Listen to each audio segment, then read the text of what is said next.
with 8 minutes left in the quarter, and we are going to be talking about the NBA draft lottery. Did the Pacers get screwed? Did they not? Did they deserve this for tanking? Is this why the lottery is in place? And then we're also going to do a little bit of NFL today as well. We're going to go over each team's home and away games, compare it to the strength of schedule, then we'll kind of give our difficulty with how we think those teams will match up next year. But most importantly, we were just watching this game right now, and you're like, Why are the take a look Lakers at uniforms? The Lakers uniforms are so for a jersey as iconic as the Lakers. What the fuck are they pulling out here today? The most minimalist, gay, and the NBA. I swear, like over the last decade, they're like, let's revamp the logos and uniforms to look as gay as possible, as minimal, as trash as possible. Like Lakers purple and gold. It's not that hard. Just rock the same jersey you've had the last 50 years, and you're gonna be fine. But no, they have this fucking bullshit. Yeah, this one looks maybe like a really nice high school jersey that you would get where it's like, wow, the font instead of going straight, it actually goes up and it's like kind of arrow shaped on the front and then it's just purple and purple letters with a yellow highlight on the outside and then it's just a black jersey but and then even the middle of the court it's just a purple LA. Like where is the spectacle with it? This is like when Wendy's went to like Wendy's. It's kind of like when fast food restaurants started rebranding their logos, where they kind of all like went from like almost retro to modern. You saw this with Dunkin' Donuts. They switched to Dunkin', so instead of the iconic coffee on the outside with the steam coming out of it, and you pull up to that sign, you're like, oh, that looks really good. You just get the Dunkin' in orange and purple. And And it's fucking like, corporate letters. yeah, and they're doing it to basketball uniforms too. Like, think about how much cooler the Raptors' old uniforms are compared to what they are now. Like, oh, a basketball through a claw mark through it, or how about a actual Raptor on the court playing basketball? Like, that's so much more sick than just the modern. Like, oh, it's a basketball. Even the Memphis Grizzlies, they're another example of it. The Clippers. The Clippers had a great logo in the 2010s.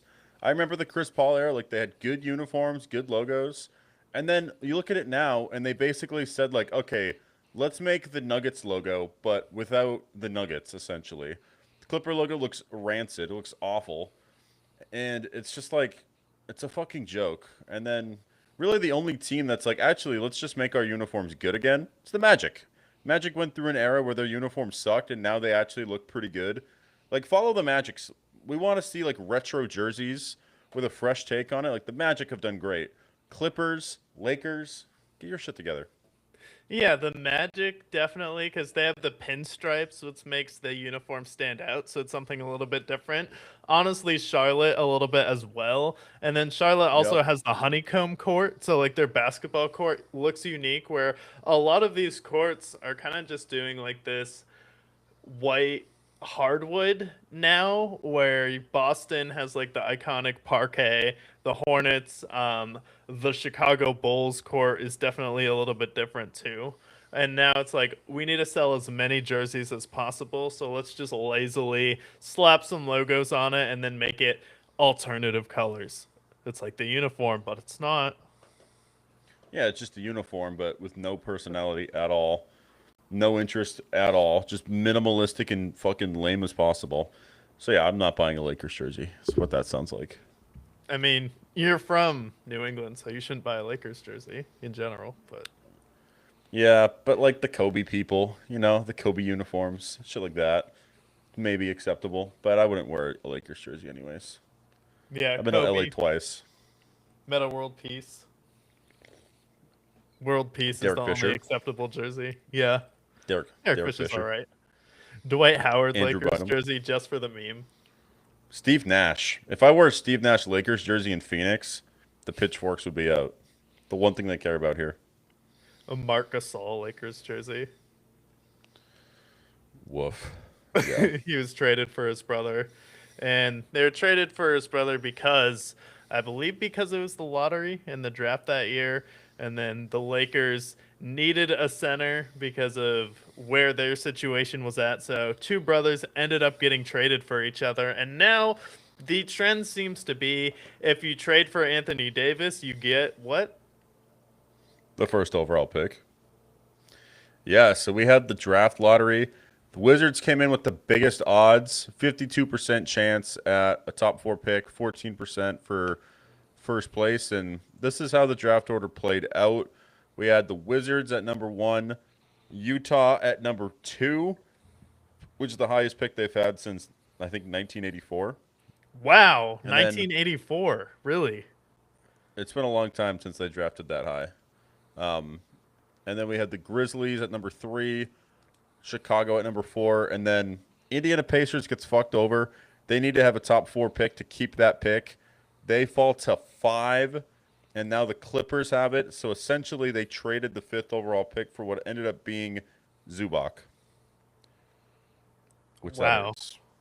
That hurts a Yeah, lot. that's pretty tough. At the end of the day, though, it seemed like the Pacers, if you draft a rookie, are they going to come in at the number five pick and really be a transformational player for your team? Or is this just a team that's ready to win now when Halliburton comes back? Can probably get a few pieces through free agency and just really needed their center with Zubac, and he's going to be someone who's going to have to go up against Karl Anthony Towns, Embiid, all the other players in the East, Bam Adebayo next year. So I do think like it's not great, but let's see who the Clippers take at the number five pick first before we clown them, because they could end up being a bust. It's like the top of the NBA lottery recently, not great. Yeah, you're gonna have like in an average draft, the top three. One of them's gonna be good, one of them's gonna be bad, and someone's gonna be a wild card.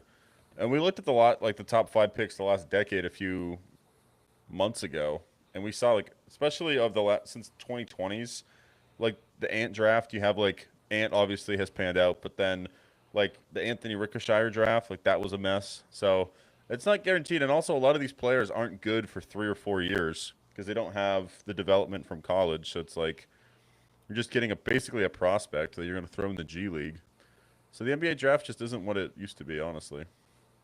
Yeah, it's not like players coming out after 2, 3 years in college. Like once you could come out after 1 year of college, I like honestly just prefer they came straight out of high school at that point and played a year in the G League. Because like, what's the point of going to college? They're not getting an education. So at this point, if they're already going to be drafted in the NBA, why not let them just enter the NBA when they're 18?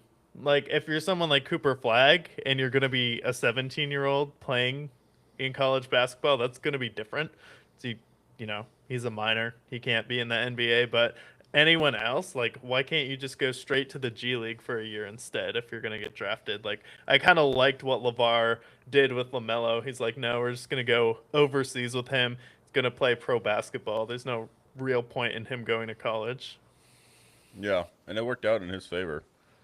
As far as the rest of the top 10, we have goes Clippers, Brooklyn, Sacramento, Atlanta, Dallas, Milwaukee, with Golden State and OKC right outside the top 10. Yeah.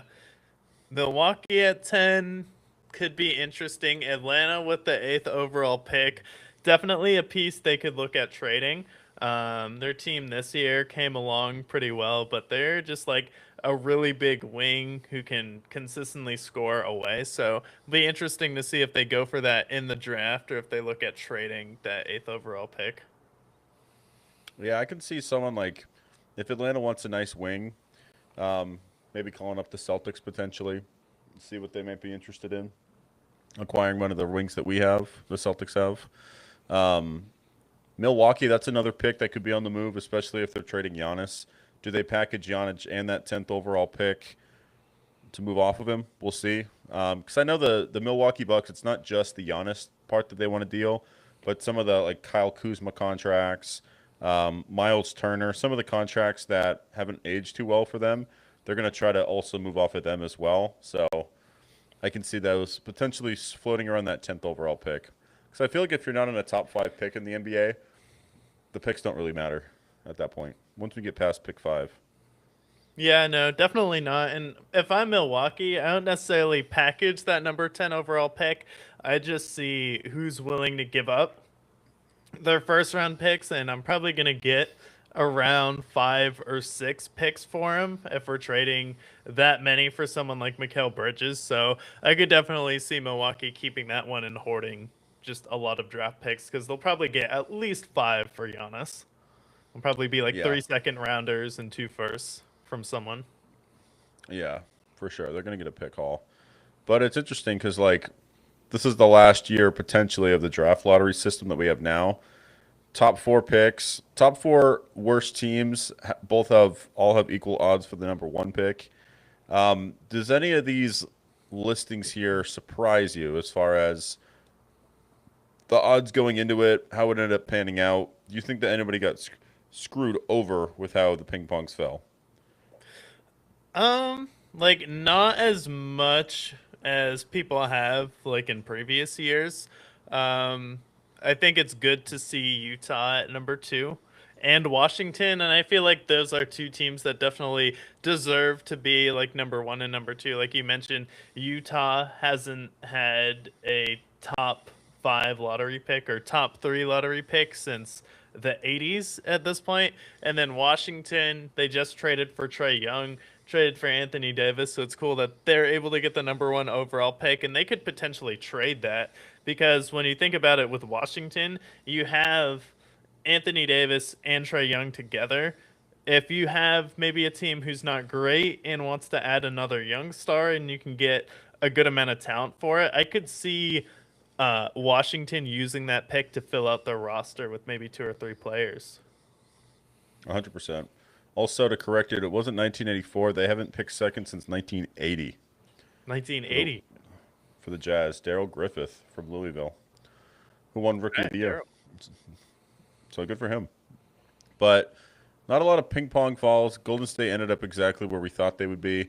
Obviously, Pacers lose their pick. The Pelicans lose their pick to the Hawks. They needed to have a top four pick to keep it, and now Atlanta takes their pick, picking at 8. So interesting how it shaked out. I feel like the people who lost the most was definitely Indiana. So if they had that top four pick, that could have definitely benefited them. And then New Orleans, they just can't win. Even they can't even win at losing at this point. Like they've been irrelevant post honestly, like post David Stern selling them at that point. And Oh, ever wow. since, yeah, like ever since it's like, okay, let's rebrand to be the Pelicans. Awful. The worst team name in all of the NBA, let's be honest.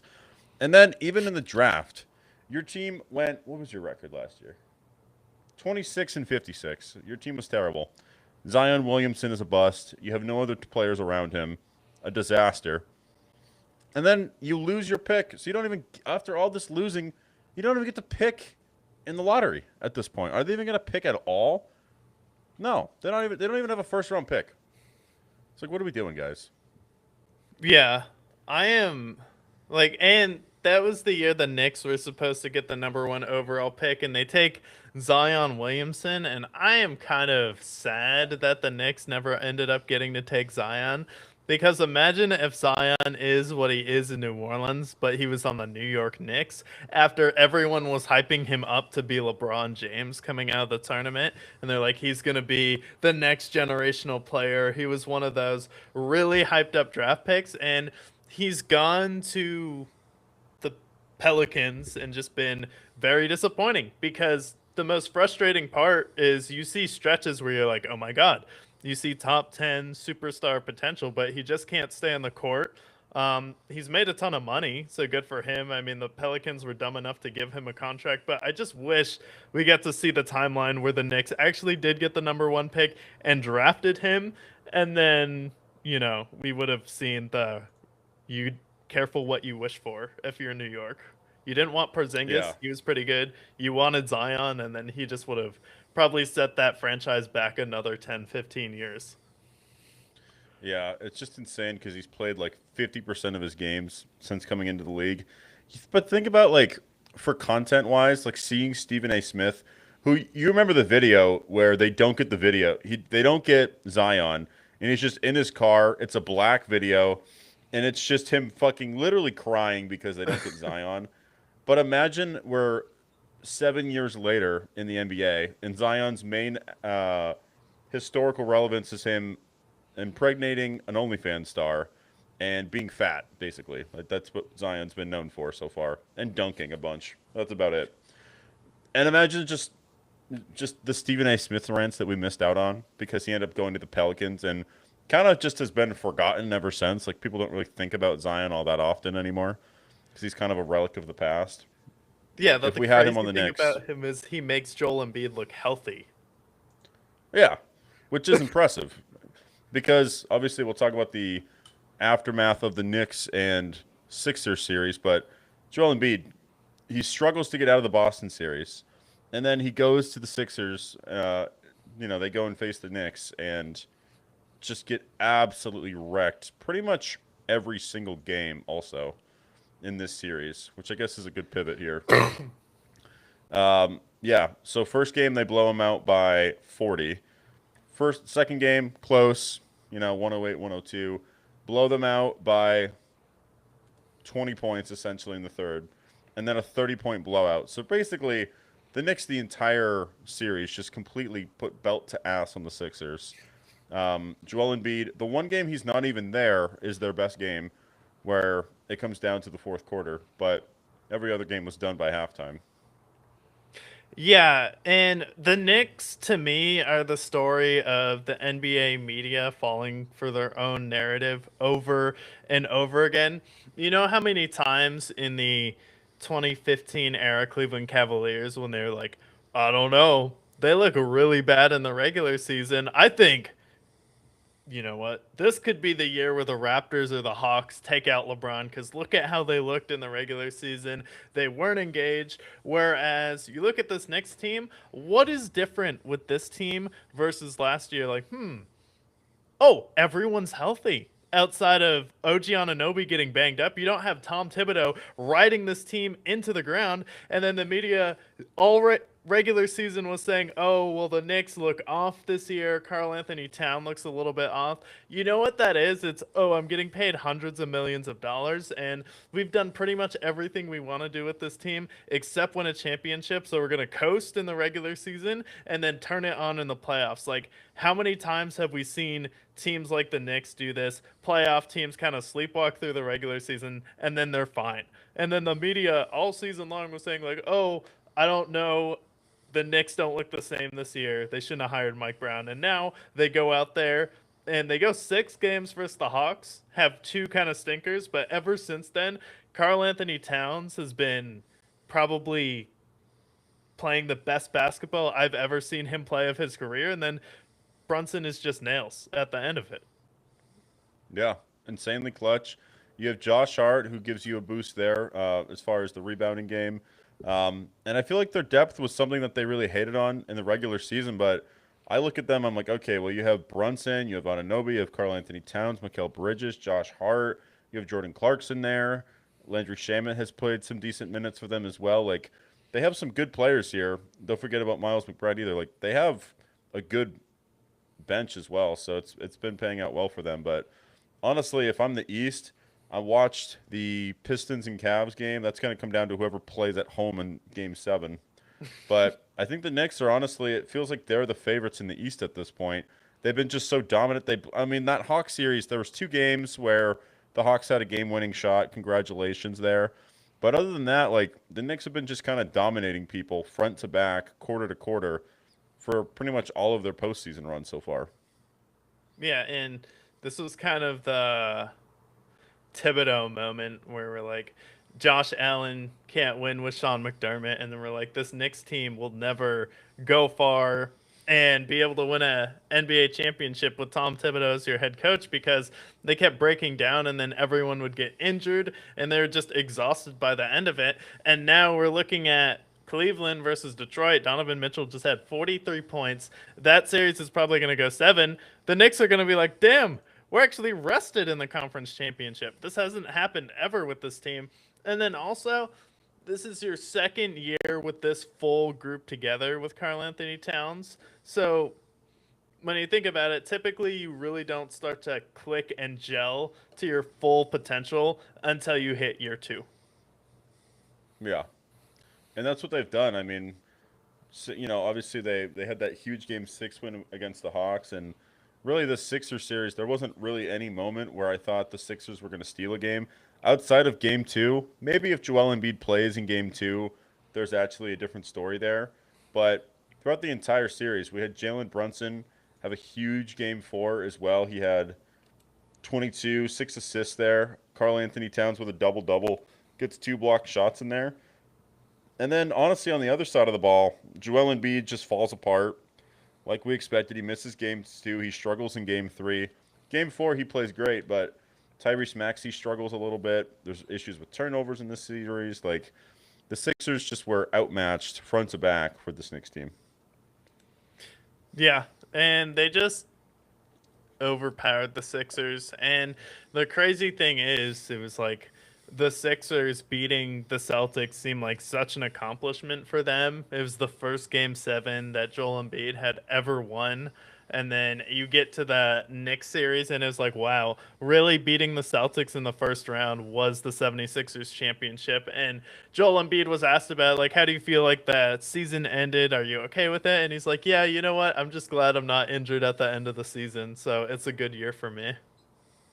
Well, they had talked about his knees like all season because him and his trainer, that's kind of his main thing. The fact that he was still playing the last game of the season is honestly an accomplishment for him because obviously he missed a lot of time beginning of the season. His knees are completely fucked. Who was on the team that said that? I think it was Kelly Oubre. They had an interview with him. They're like, I don't know how he even walks at this point with how bad his knees look. So, I mean, Joel Embiid, for what he's been for the NBA, like, obviously, there was a short stretch where he was one of the most dominant centers in the league, but I mean, this season he played 38 games. Finally, does play some postseason ball. Doesn't necessarily play poorly. Like he did dominate the Celtics, and he played well in Game Four against the Knicks. But he just can't finish into the semifinals. He's never made it past the semifinals, and now, especially now that he's on the wrong side of 32, I just don't see how we're going to see the best of Joel Embiid again. Yeah, and he's one of those players. He's had so many injuries that we're probably going to see him go somewhere, um, maybe sit on the bench. He's probably only going to start for another 2 or 3 more years, though. And the problem is his contract is going to be, it just kicks in next season. So he's going to have 4 years making max money.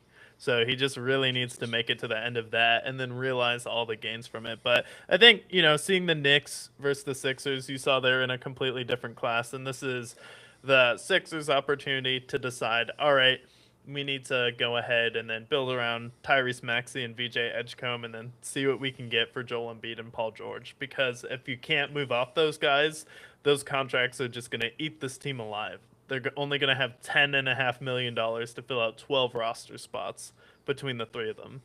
It's crazy. Yeah, and I feel like there's still somewhat of a market for Joel Embiid. For Paul George, I don't see who's going to take that call for him because he's still owed, I believe, 3 years. Let me look at Paul George's contract. I'll pull that up in a second. He's got, well, actually, yeah. So he's got 2 more years. He's got a player option, but 55 million. Joel Embiid's going to be making 60 plus million the next 3 years. I think there's still a market for Joel Embiid, but Paul George, he's 36 going into next year, and he showed that he kind of regressed this year, especially. We're starting to see father time catch up to Paul George. So it's like, who's going to take the call on that, especially for $55 million? I feel like that's a contract they're stuck with. Yeah. So maybe some will do it if they're trying to tank for a pick, but I would say that's probably the only reason they would do it. Yeah. But then outside of that, so we talked about a little bit Pistons and Cavs. So Cavs just even the score. We had a huge game from Donovan Mitchell. We were talking about Joel Embiid earlier. He's in my brain. But Donovan Mitchell has a 40 piece, 5 assists, 5 rebounds as well. And it's so far like what you had predicted, right?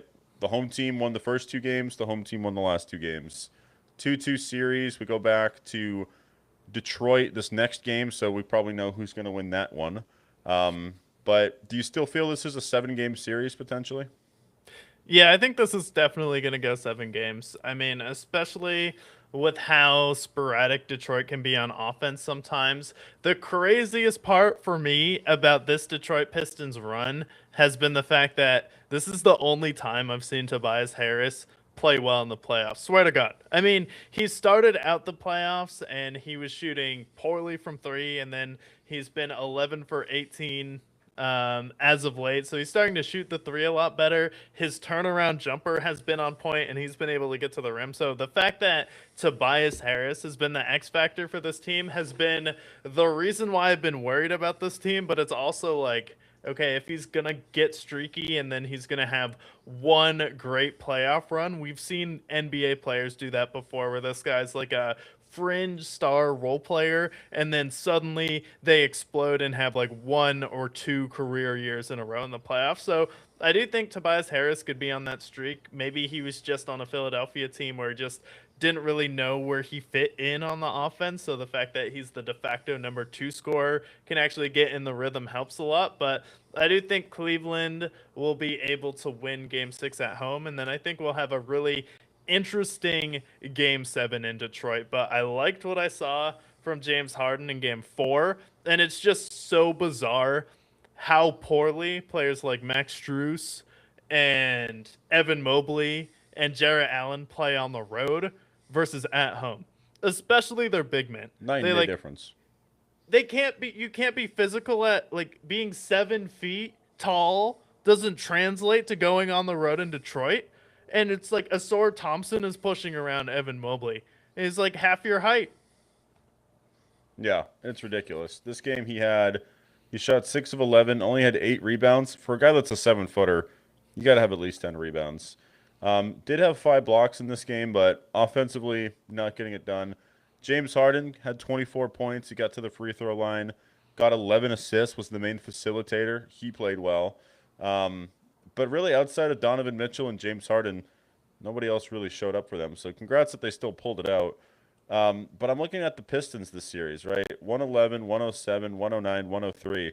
This team, it's a good story that we have here, and we like Cade Cunningham a lot. But the more I watch this Pistons team, the more I'm like, this team is not a finals team. This team is not a championship contender. I understand that they had the Phil Jackson rule, they had the 40-20 rule that they've played out with, but you look outside of Cade Cunningham, Tobias Harris is your main second scorer.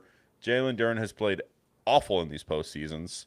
And then the rest of their bench is just average to below average players. Like, this Cavs team on paper is much better than this Pistons team. And this team, honestly, I don't think the Pistons should make the Eastern Conference Finals. It's just whether or not I can trust the Cavs to win out in Game 7 is the question.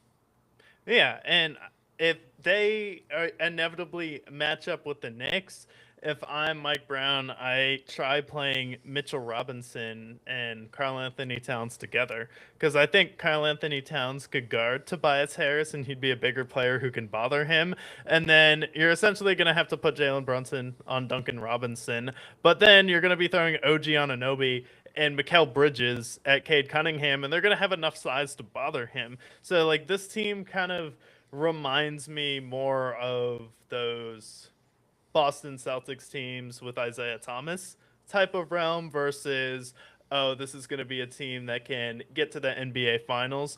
Almost similar, actually, to those Jimmy Butler Heat teams where maybe they can get to a Finals and Cade Cunningham can be that kind of a Jimmy Butler disruptor with how clutch he can be, and then he can go off for 40, 50 points on a given night. But I just think, like, the offense around it just doesn't make sense, but it's also kind of similar to the Miami Heat. So I think that's a very fair comparison for them, where this year I just feel Yeah. like the amount of talent that a team like the Thunder or the Knicks have, they just can't match up with it. Now, like, this is something that I feel like First Take is going to talk about at some point, so we'll be ahead of the curve here. The Pistons, Jalen Duren has played terribly for them. They need a second scorer. We just talked about the Sixers wanting to move on from Joel Embiid. Do you see the Pistons making that trade and pairing Joel Embiid and Cade Cunningham together, potentially? Because it looks like they do need a scorer, and if Joel Embiid can be healthy, that's something I think they make a call on. But logistically, obviously, with the way Joel Embiid is played, I don't know if that's a good move for them. But I see them making that call. I think I think that'd be a move that could benefit them. If they made a move like that, I think it would be more in the vein of trading for Giannis. And I think Giannis and Cade would be a better fit. And you For could sure. potentially still keep Jalen Duren. Maybe you give up like Jalen Duren and Tobias Harris for Giannis, and then you get back like Giannis, and then you give up a couple picks for him as well. But maybe you have to give up someone like a Sir Thompson. But I could definitely see the Pistons being a team that would opt for trading for Giannis over Joel Embiid, where I wouldn't dare take that contract, especially with when you're going to have to pay Cade here. And Jalen Duren is also in a contract year, so you're probably going to end up just signing and trading him somewhere. So I do think Milwaukee might be a better fit. And then if you're trying to get rid of money to make room for more star players, I don't necessarily think that Philadelphia would want to take on another huge contract like that. I could see maybe a team like Dallas trading for Jalen Duren. That could be a good fit, especially in Dallas. I mean, they lose Anthony Davis as well. Cooper Flag, he's emerging. They need another guy to pair alongside him. I think in that system with Jason Kidd, we'll see how that ends up panning out. But I think could definitely be in the mix there. But this Jalen Pistons Duren team, for like Kyrie. Cade and maybe Kyrie. could be fun. We'll see if Kyrie likes that. But I definitely just think this Pistons team, of the three Eastern Conference teams remaining, this is the one that I think needs the biggest offseason for them to get back to the where they are now. I don't see them making it to the Eastern Conference Finals, just for what I've seen so far. Yeah, and Asar Thompson, like he needs to learn how to shoot, and if you put his brain in a fish, he would drown. Rancid. That is a rancid thing to say. I There mean, are I so can't say many. it's not true. There are so many times in this game he just like he makes a horrible turnover, and then he's just like, "Oh no, I did it Eh. again." Yeah, it's fun to watch though. I don't know. Pistons are fun, but outside of these two series, we'll talk about the Spurs and Timberwolves after, but we're in Game 4 right now of Thunder and Lakers. Right now, Thunder have a 5-point lead into the second quarter here, but I mean, there's rumors talking like, oh, is this LeBron's last game potentially? Is this going to be a sweep? Yada yada. But so far, the Thunder have just manhandled the Lakers through the first three games. This past game, they blew them out by, I believe, 20 points. And the Lakers just have no answer. Austin Reeves has not played well for them at all this series. LeBron, he's doing the best he can, but he's fucking 41 years old. He shouldn't be the one carrying your team. And then it's just whether or not we see Roy Hachimura show up, we see DeAndre Ayton show up. It's like the second scorer has essentially been Marcus Smart, which is never the right answer. Even without Jalen Williams, the Thunder just have dominated them front to back. Yeah, that's the crazy thing, right? Is everyone seeing the Thunder's depth? I mean, you have AJ Mitchell go off. He has a huge game in LA. In game three, everyone is flaming the Sixers for trading McCain and allowing him to go to the Thunder. But the Thunder are a legit 10 deep roster. You don't have Jalen Williams on this team, and it just reminds you how dominant this team is with Jalen Williams, with how good he is on defense, how explosive he is as well. So you can say what you will about the refs, but I do think the Thunder, they're just a team that's overpowers everyone. They're much more talented, especially like you have Chet and he's shooting 60% from the field in this series. And then Disgusting. you're starting him at power forward with Hartenstein. Like it's just not fair.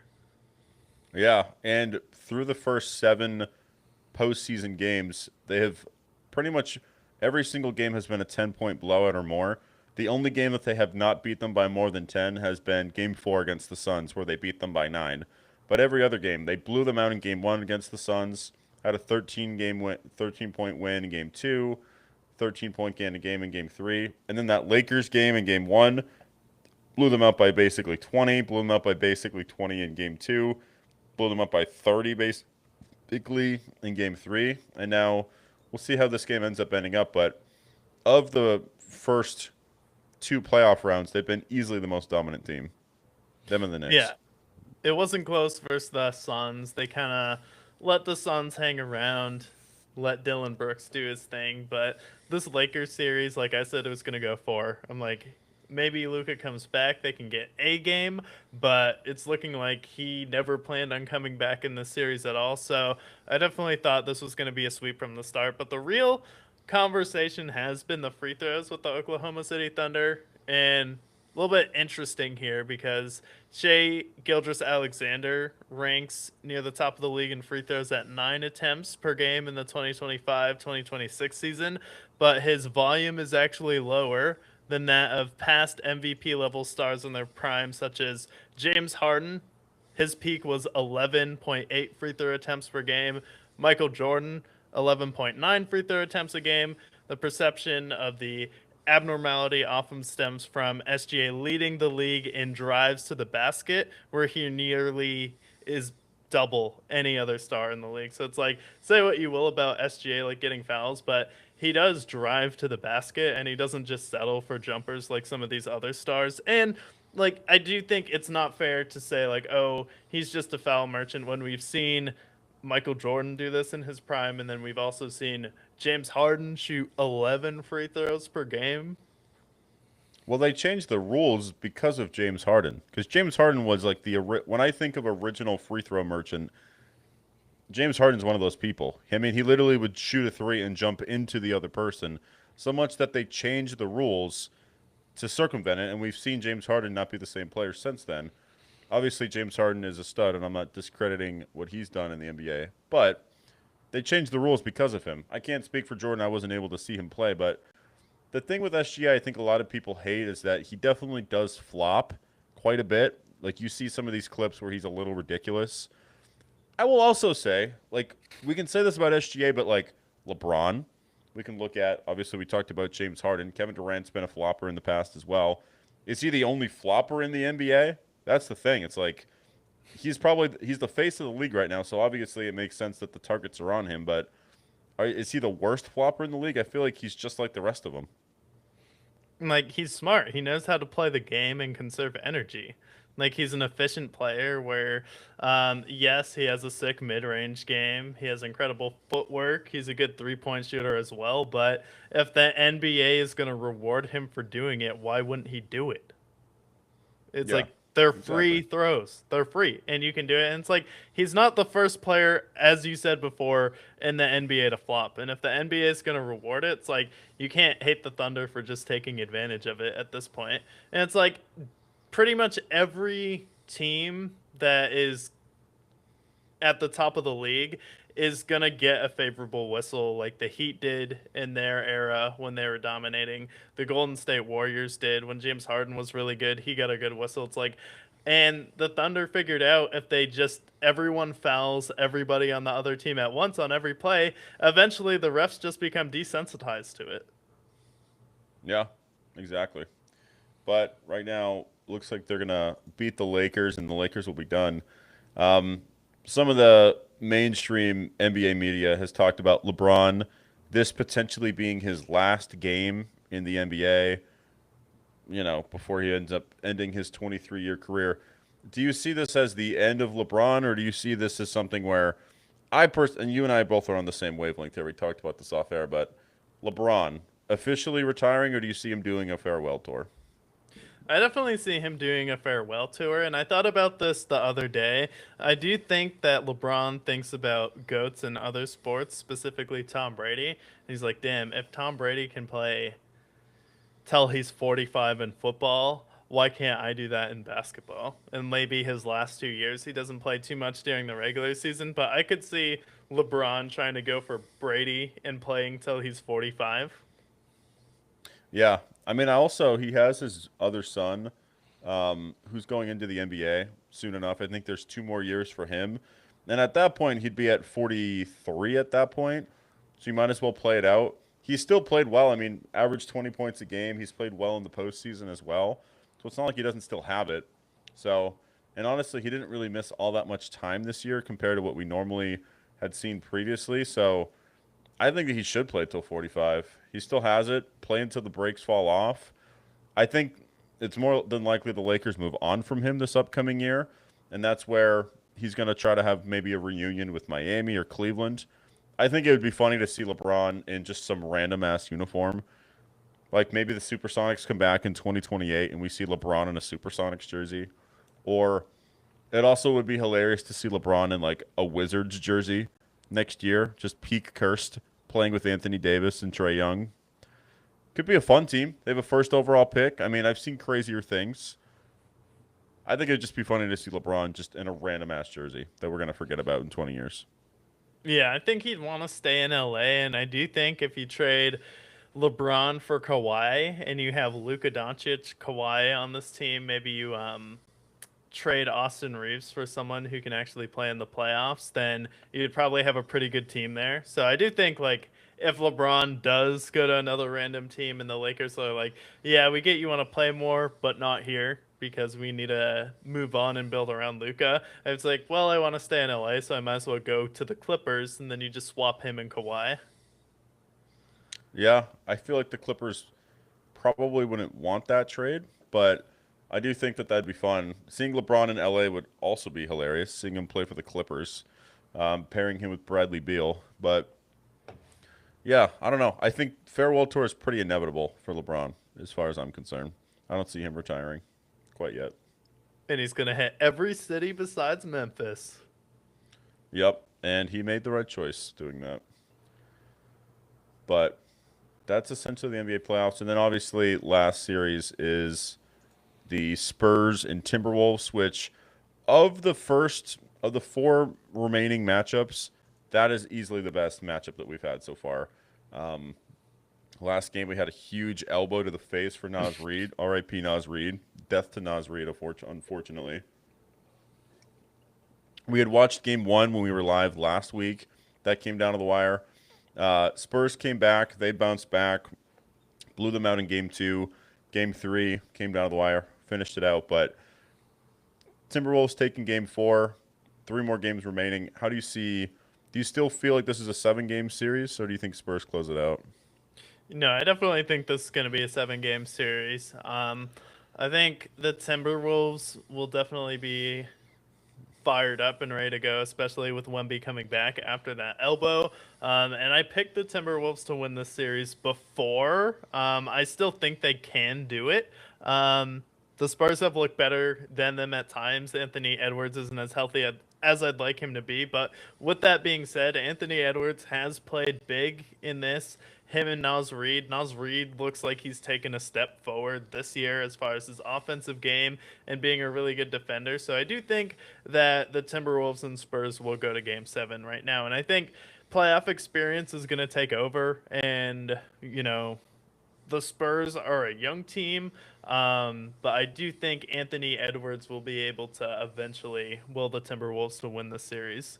And if they don't, it's going to be Julius Randle's fault. I saw someone say, I don't want to steal this, but someone said watching Julius Randle drive to the basket is like watching someone go into the basement at the start of a horror movie. I like that. Yeah, I agree. Yeah, Julius Randle hasn't been great this series, but um, I still lean the Spurs in 7, but I think it is going to come down to the wire. How is Anthony Edwards going to be? Because he played well in game one. He is kind of still on that minutes restriction as well. Um, this past game, he had 36, which was huge. He had 32 in game four as well. But um, it's just ultimately how is he going to be healthy? Because now he's playing 40 minutes again. He's coming back. Can he continue the momentum? I think he can. But he's showed up big when it matters. So I trust that Anthony Edwards will pull through. But game 7 will be interesting.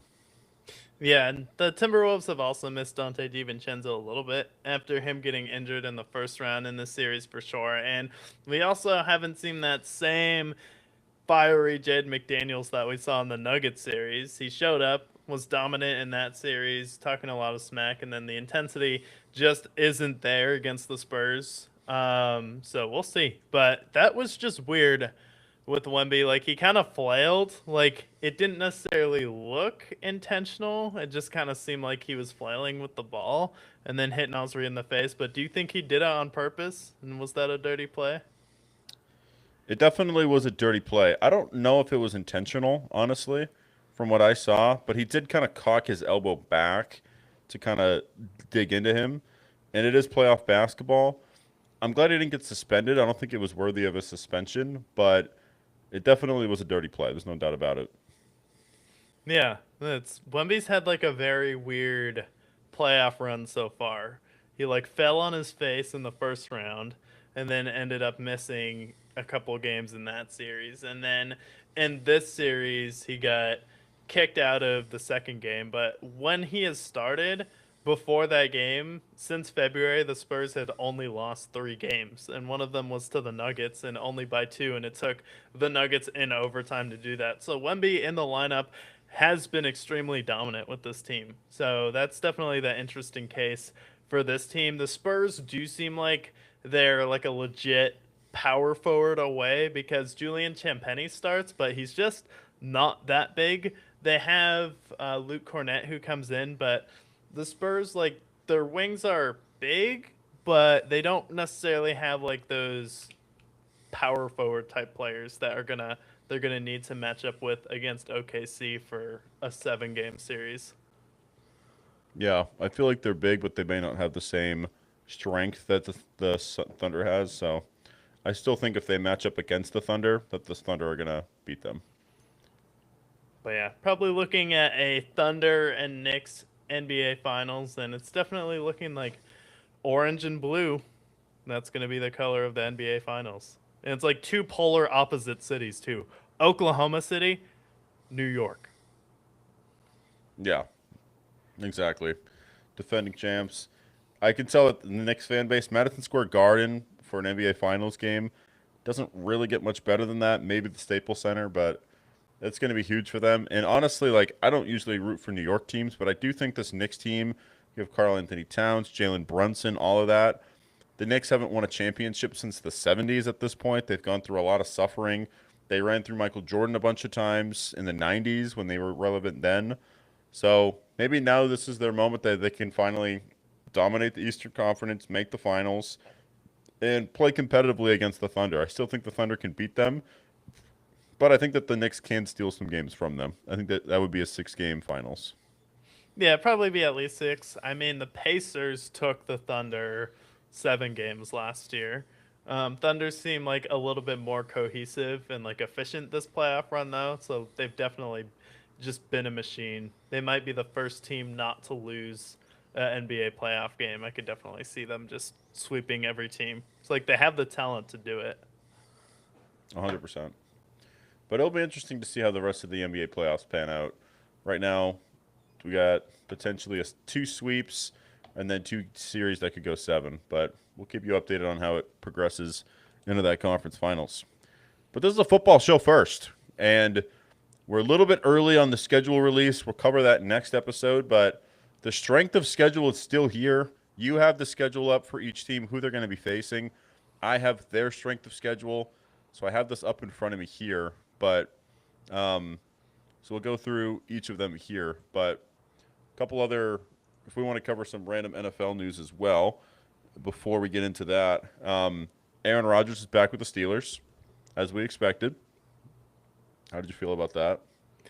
He's officially back with the Steelers now, like for sure. Yep, officially. Yeah, I think it makes sense. They brought in a lot of offensive talent. You bring in Michael Pittman to help out your team, sign Rico Dowdle, and then you focus heavily on the offensive line this year. So I do think you brought in a couple veterans where Aaron Rodgers will kind of gel, and then he can make amends with Mike McCarthy. So I do think it makes sense because you have 2 quarterbacks in Will Howard. You drafted another quarterback this year, so they'll be able to kind of compete with Mason Rudolph, see if you have someone who emerges who you can think can replace Aaron Rodgers. But it does buy you some time with the team that is kind of aging. And if you have a bunch of aging veterans like TJ Watt and Cam Hayward, then you bring back Aaron Rodgers. He still technically fits this team, especially with DK, Michael Pittman. He just needs to figure it out with DK this year because problem with them versus the Texans in the playoff game, like he had hit DK on like a perfect route where if DK caught it, he probably would have had a touchdown. Aaron Rodgers drops it in the bucket, and then DK just flat out dropped it in that game, and then he didn't look his way until the fourth quarter. He's pretty much was just like, "You dropped that pass, all right, I'm not going to throw it to you again." And then it's like, well, who else are you going to throw it to? Adam Thielen.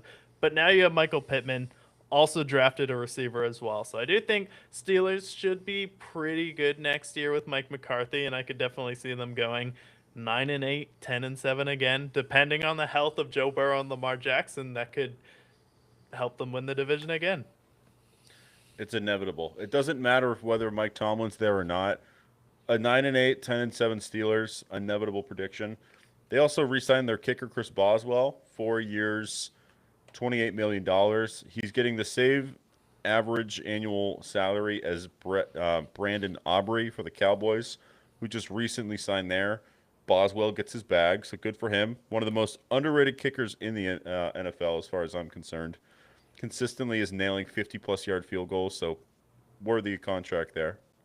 Yeah, especially nailing 50-yard field goals in Pittsburgh. You have the chill coming off the lake, and then Chris Boswell for the Steelers has been nothing but boots for them in the cold, winter, summer, doesn't matter. Brandon Aubrey kicks in a dome. I mean, Chris Boswell's out here in December, kicking in negative wind chills in January, helping ice games at the end of it. So I do think Chris Boswell, definitely a well-deserved contract for him. So shout out to the kicker. Yeah. And then two smaller signings. Juwan Jennings is going to the Vikings. Um, Super fundamental for the 49ers these past few years, especially with some of the injuries that they had with Brandon Ayuk. So he's now a Minnesota Viking, pairing Jordan Addison, J. Jeff, and then another receiver there. How did you feel about him on the Vikings?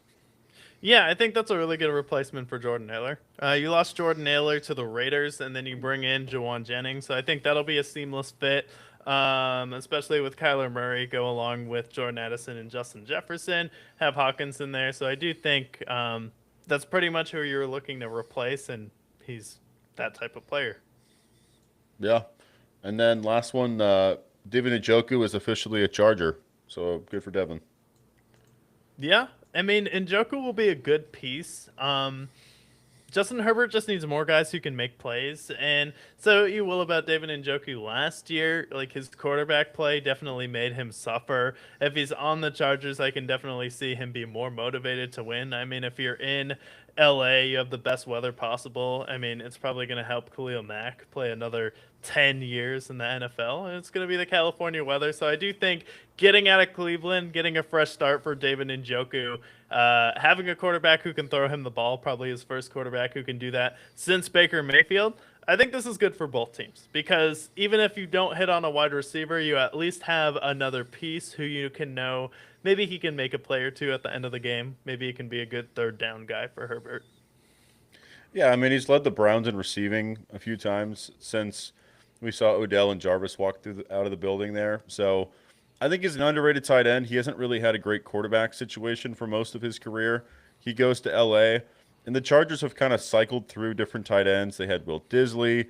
They've had the old ass, like, you know, different tight ends there for them. Antonio Gates played all the way to like 36 there. So he's another solid body for them. I think he's going to pair well with Herbert. Could be a good fantasy option potentially in those later rounds. So I like it a lot. I think he's going to be an underrated pickup that kind of brushes under the radar.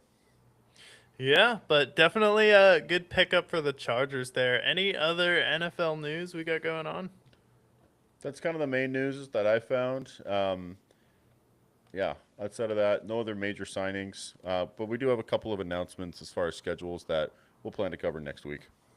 Yeah, absolutely. We'll definitely go through the strength of schedule, then start to pick each team's schedule. Then we'll start getting our records tallied for all of these teams, especially in June going into July. Definitely our favorite time of the year there as well. But we do have who every single team is going to play, and we do not discriminate. So we're going to be, again, going through all 32 teams, again, like we do for the draft, like we do for free agency. We gave you every single player signed on every team in an episode. We gave you every single draft pick for every single team in an episode. So if you want to know what's going on, definitely got to stay tuned in, subscribe, and then you won't miss anything because we're going to go through who every single team is going to play. And then we're also going to compare the strength of schedule for how we think they'll fare at the end of this. So let's start out here. I have all the games with New England. Start with their home games. They have Buffalo, Miami, New York, Giants. They have the Jets, and then they have Denver, Green Bay, Las Vegas, Minnesota, and Pittsburgh. And then their away games again, the Buffalo Bills, Miami, New York Jets, and then they are going to Chicago, going to Detroit, going to Jacksonville, going to Kansas City, going to Los Angeles, and going to Seattle. So I assume they're playing the Rams. Yeah, I think they have the West this year. But they have the sixth strongest strength of schedule this upcoming year. For that, I hear the Chiefs. I see the Bears. I see you had mentioned obviously the Bills are in their division, but Packers as well. So kind of all over the place. Actually, based on what you told me, who are they actually? What division are they facing? Is it the West this year? They're facing the North, and yeah, they're facing the West. So the NFC North and the AFC West, two brutal divisions. Yeah, and sixth strength of schedule. I mean, this is a team that went 14-3 on one of the more easier schedules the last 15, 20 years. So, do we see them potentially revert a little bit there? I mean, 14-3, they did make some additions in the offseason, but um, I think with that schedule, I mean, we don't have the games side by side, but I feel like they're still an 11-6, 12-5 type of team. 11-6 is probably the most conservative bet, but still a very good football team. Just have some tough games. I'm not worried about them going to Jacksonville. That's not going to affect them. I feel like a lot of the Patriots fans that have escaped New England live in Jacksonville already. So probably a lot of Patriots fans there. Um, but Chicago will be tough. Obviously, Arrowhead's always tough. So I still think they're an 11-win team just based on what you told me. Yeah, that's what I was gonna say. I think they are gonna be a better 11-6 team than they were a 14-3 team.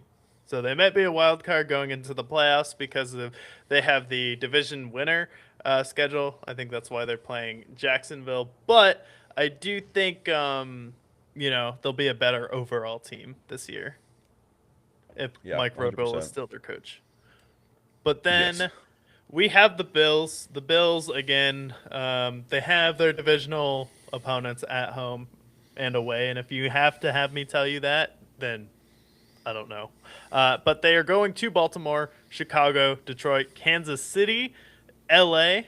Going to the Chargers, and then their away games. They are going to Denver, to Green Bay, to Houston, to Las Vegas, the Rams, and Minnesota. I immediately see they're going to Houston. I'm like, all right. Bet the house on the Texans that game. Josh Allen over under 4 turnovers. I'll take the over on that one. So funny enough, the Patriots technically have a stronger strength of schedule, but Bills have the eighth strongest schedule. Looking at just the games you mentioned to me, I feel like the Bills have a tougher schedule. You have to deal with the Texans. You have to deal with, you mentioned the Chargers. Obviously, they face the Patriots twice there as well. The Ravens, they have to go to the Ravens. They do have a new stadium that's going to open up in week 2 for the Lions as well, so we'll see the new stadium there. But I feel like their gauntlet's a little worse than the Patriots at that point. I feel like they had a Yeah. bad shake.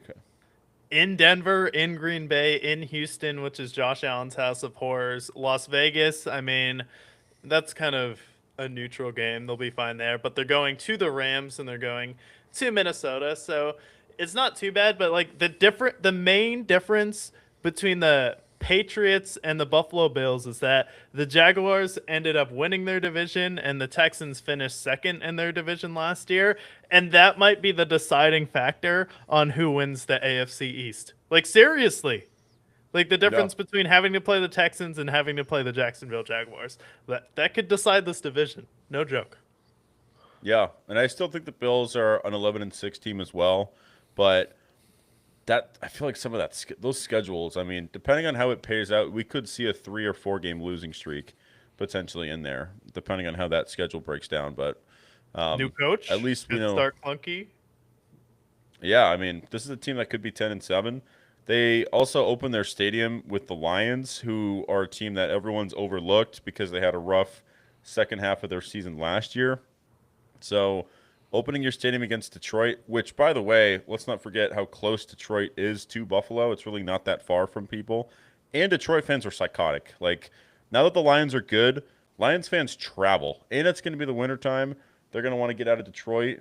Um, so, I think that's going to be a tough one, too. So, yeah, I think the Bills have a tougher schedule than the Patriots. Yeah, and then that brings us to the drudge of the division who will go through. Miami plays their divisional opponents at home and on the road. Shocking. Then they go to Chicago. Malik Willis back in Chicago. Then they have Cincinnati at home, Detroit at home, Kansas City at home, and the Chargers at home. And then their away games, they are going to Denver, to Indy, to Green Bay, to Las Vegas, to Minnesota, and then to San Francisco. So you take a look at that. Depending on when they play Green Bay or Denver, they might not have to play a cold weather game outside of Buffalo and New England. That's not bad. Yeah, they have the second hardest schedule in the NFL, and reading through that, that is a gauntlet, especially for a team that most of their receivers are rookies coming into this year. Malik Willis has played what's a total of like what 7 games of good football. So really, it's just Devon Achane. The rest of their defense they're filling out. Like this Dolphins team, like reading the schedule, I'm like, are they trying to just get them Arch Manning essentially? Is the NFL just scheming to get him in Miami? Yeah, and then them drafting they're just like, what should we do? I don't know. Let's draft 5 linebackers. All right, sounds good. Yeah, whatever works. Your offensive Yeah, line wasn't great last year, but fuck.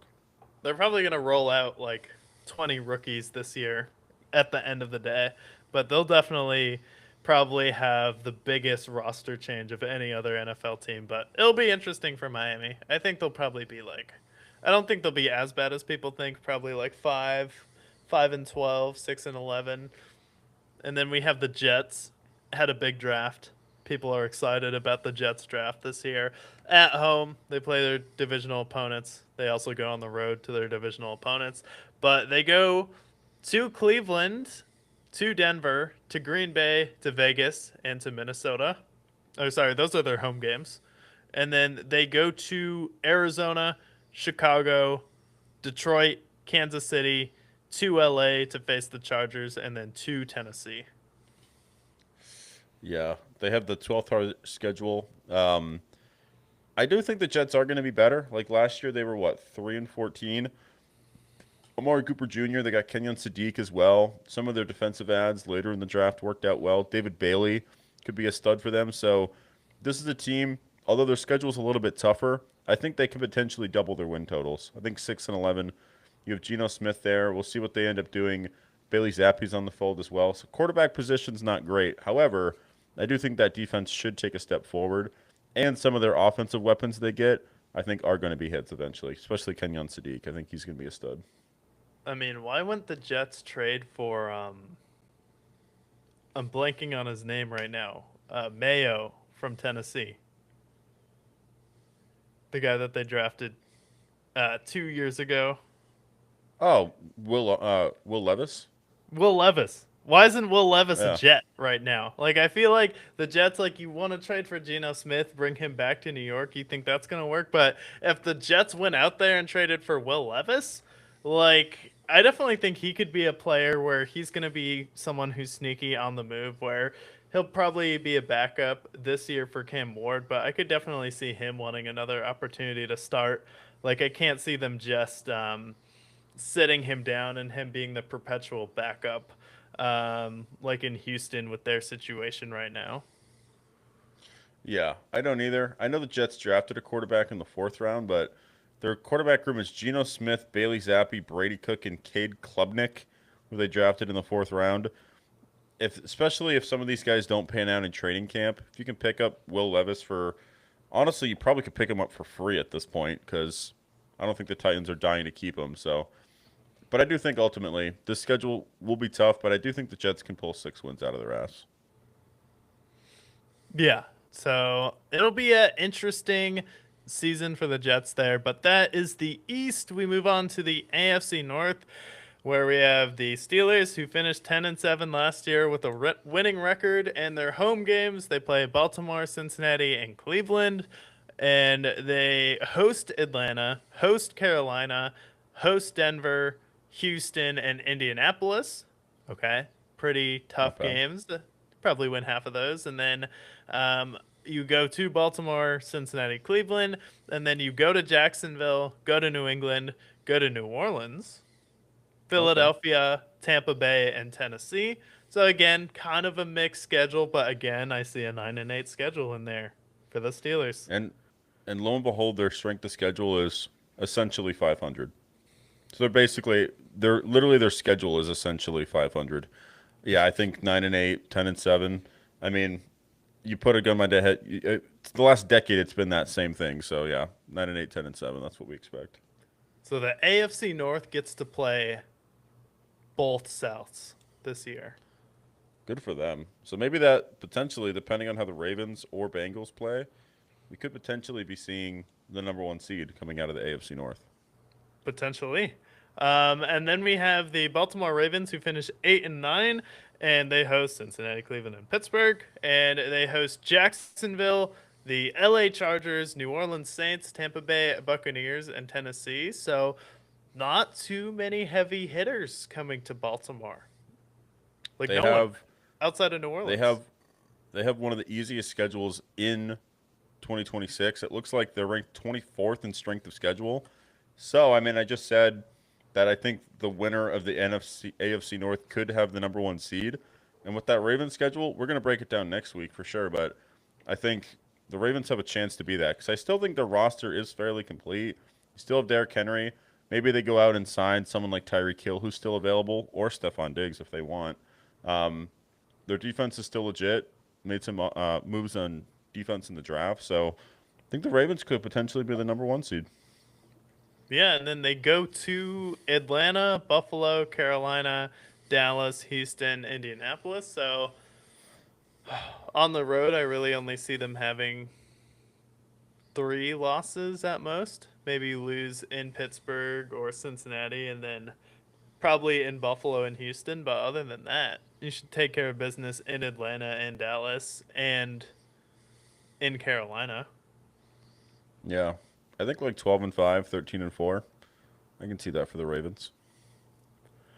And then we have the Cincinnati Bengals.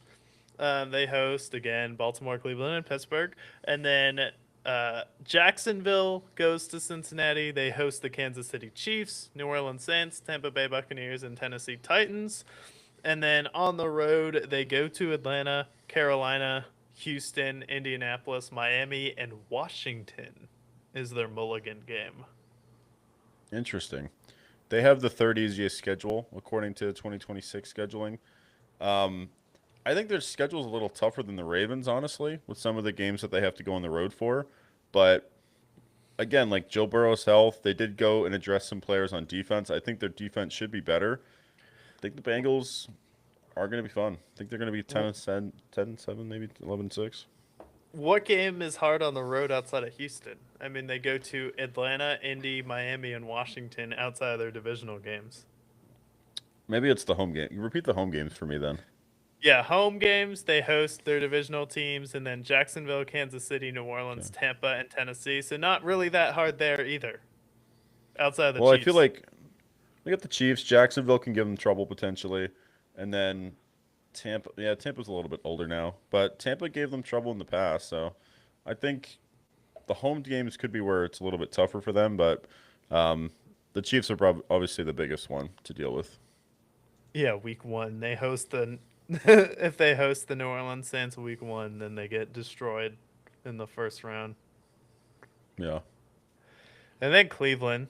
If Cleveland can't win 7 games this year, when are they going to really win 7 games? So we're going to see what they can do. But at home, they host Atlanta, Carolina, Houston, Indianapolis, and Las Vegas.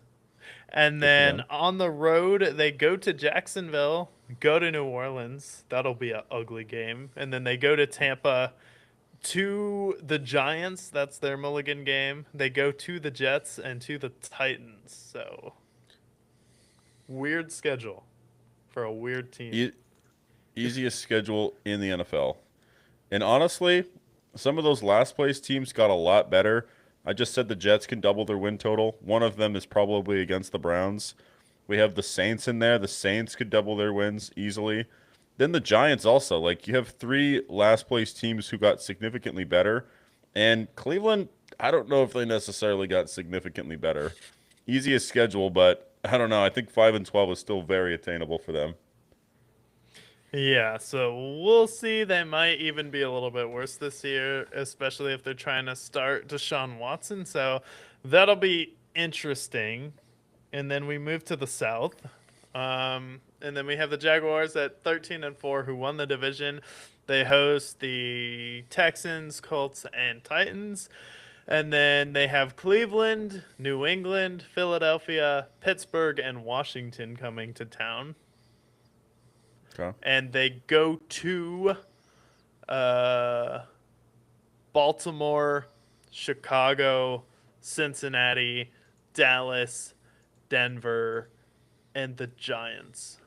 Some tough ones on the road there. Yeah. Strength of schedule ranked 22nd, but I do think there's some tough games in there. So Jacksonville, how many they won? What 11 games last year? I think they do. 13. I think they won 13. Okay, so maybe they win 12 this year, but wasn't overly impressed with what I saw from them in the draft. Can BTJ turn things around? That'll be a big question. How will they utilize Travis Hunter this year? Looking like he's going to use more slots at corner, but honestly, for a schedule that they say is 22nd ranked, I do think this is a little tougher than the schedule may show. Yeah, I definitely think it'll be tough. I don't love that they lost Travis Etienne in free agency, and they're relying on Bajal Tutin to replace him. And if he doesn't, like going to Baltimore, Chicago, Cincinnati, that'll be tough, especially playing in Denver. And then the Giants' defense is going to be really good next year. Um, Tennessee might also be a viable team that takes a game from you this year as well. And then you have the Patriots and Eagles going to Jacksonville. Aaron Rodgers is old. Old people do well in Florida, so you never know. Yeah, I think it's a lot tougher than the schedule says.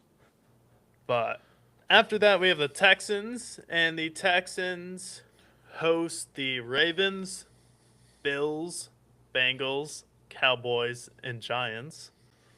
So Okay, that is a gauntlet oh, at home. that's a gauntlet for sure. And then they go to Cleveland, Green Bay, LA to face the Chargers, Philadelphia, Pittsburgh, and Washington. So their road games are a lot easier than their home games. Yeah, but they ranked them 26th. Honestly, those home games, those are gauntlets. I mean, I still think they probably win half of those, but I mean, what was that list again? You said Ravens, you said Bengals in there, Yes. um, Buffalo, Eagles. Baltimore, Cincinnati, Dallas, and the Giants. Woof. Yeah, that's a tough schedule. Yeah, honestly, their home games are going to be the hardest part. But home game, I think they still. I mean, they were 12-5. Maybe we see 10-7 out of the Texans this year with a little bit of a tougher schedule. See what CJ Stroud can do for them. But this is why I like talking about strength of schedule because Jaguars are ranked 22nd, Texans are ranked 26th, and honestly, I think the Texans schedule is a lot harder than this is playing out to be. Yeah, sometimes the team that finished second in the division ends up getting the harder schedule. Absolutely, 100%. And then we have the Colts. Finished 8-9. Remember when they were going to be the one seed? Jonathan Taylor was going to be the MVP. Daniel Jones, most improved player of the year. Comeback player of the year. What did he come back from? Playing absolutely terrible football. And next year, they're going to be hosting the Baltimore Ravens, Cincinnati Bengals, Dallas Cowboys, Miami Dolphins, and New York That's one. Giants. So, really, your only easy game at home is Miami. And Yeah. then you go to Cleveland, Kansas City, Minnesota, Philadelphia, Washington, and Pittsburgh. And it's like they're ranking these schedules like pretty easy in the 20s, but honestly, these are kind of sneaky hard.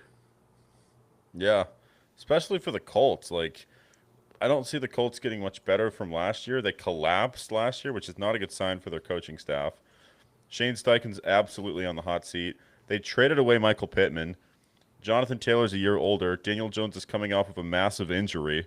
So it's like, where am I supposed to be optimistic? Never mind the fact that their defense is historically extremely mid.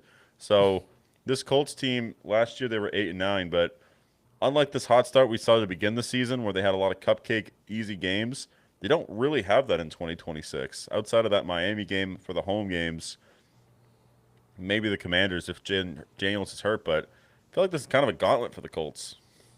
What are the odds on Kalshi that Philip Rivers coaches a game for the Colts next year? So I'd like to put money on that. Because I feel like Shane Steichen, they made it clear he was on the hot seat at the end of the season, and they bring him in to be the quarterback, but you already brought in Jeff Saturday, and they'll be like, you know what? Philip Rivers, he coaches his kids, like Pop Warner team, their high school team, I think now. So why not bring him in to be our coach? He played for us last year.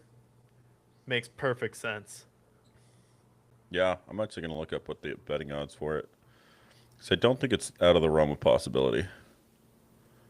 Um, but yeah, and it's we've seen the Colts a million times make the most ridiculous plays.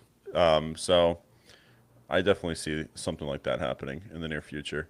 Um, doesn't give any betting odds, sadly, but he was a serious candidate amongst the NFL. The Bills had interviewed for him potentially. Betting odds favorites for the next Bills position potentially at plus 500 for him. So not out of the realm of possibility. Can make a lot of money doing that. And then we have the Titans. The Titans host Cleveland, the Jets, Philadelphia, Pittsburgh, and Washington. And then they go to Baltimore, Cincinnati, Dallas, Detroit, Las Vegas, and the Giants. So, not a bad home schedule. You get Cleveland and the Jets. And then I feel like you could split with either Pittsburgh or Philadelphia, potentially beat Washington. And then on the road, it's like this looks like a team that could win 7 or 8 games. Yeah, and I think they can also steal from that division as well. The Jags, they lose their running game. How can the Titans be? Titans did kind of address their defensive needs in the draft as well. Plus, they got a receiver for Cam Ward. Can Cam Ward make that second year leap? So, I do think of all the schedules in the AFC South, I think the Titans probably have the easiest of schedules, which I guess is kind of obvious. Yeah, I think they might beat the Colts twice, and they can split with Houston and Jacksonville. Yeah. So, I mean, for a team that, won 3 games this past year, I can definitely see them maybe not doubling their win totals, but I think 6 wins, but a good bad team. Just like what we saw with the Saints last year. We see it every year. This is where I think the Titans will be a good bad team next year. Yeah, I definitely can see that. And then we move on to the West, last division in the AFC. Then we're moving to the NFC. We have the Super Bowl championship, Denver Broncos from 2015. They were 14-3, had the number one seed in the AFC last year, and they host the Bills, Jaguars, Rams, Dolphins, and Seahawks. So they get to play Seattle at home in a potential what could have been Super Bowl matchup if Bo Nix didn't get hurt. And then they go to Arizona. You'll like Yeah. that if you're a Broncos fan. Carolina, New England, New York to the Jets, and then Pittsburgh and San Francisco.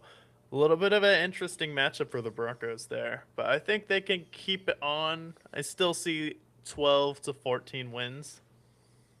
Yeah, I can see definitely 12, maybe 11. But that schedule is right in the middle of the pack for the strength of schedule. But honestly, I see at least 7 wins just looking at it off the top of our heads. And those are like guaranteed wins. And then obviously with the Bills, they can definitely beat them. They can beat the Patriots. They've proven that. So honestly, Broncos, I think, are still going to be at the top of the AFC and be successful there. Plus, with Sean Payton, he always has them prepared. So I do like the Broncos schedule quite a bit. I think they're gonna do pretty well next year. And plus, they Yeah. got Jalen Waddle too. Let's not forget that. Yeah, and I think that'll unlock their offense and then help them become more efficient scoring, and then it opens up the run game a little bit. So definitely like the Broncos going into next year. Then we have the 11-6 Chargers. They host Arizona, Houston, New England.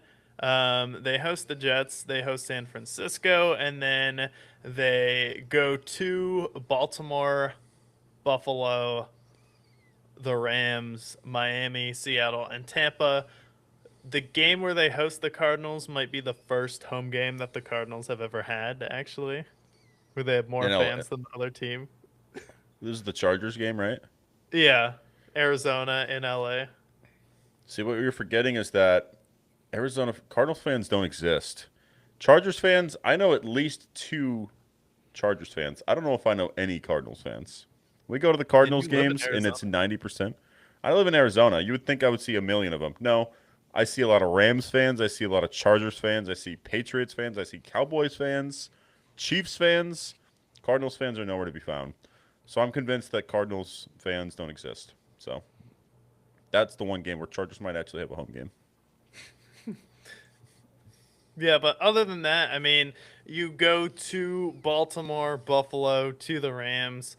You go to Miami, Seattle, and Tampa, but really the only quote unquote easy game is in Miami, and then Tampa, depending on when you play Tampa. But if they play Tampa in December or September, look out. Yeah.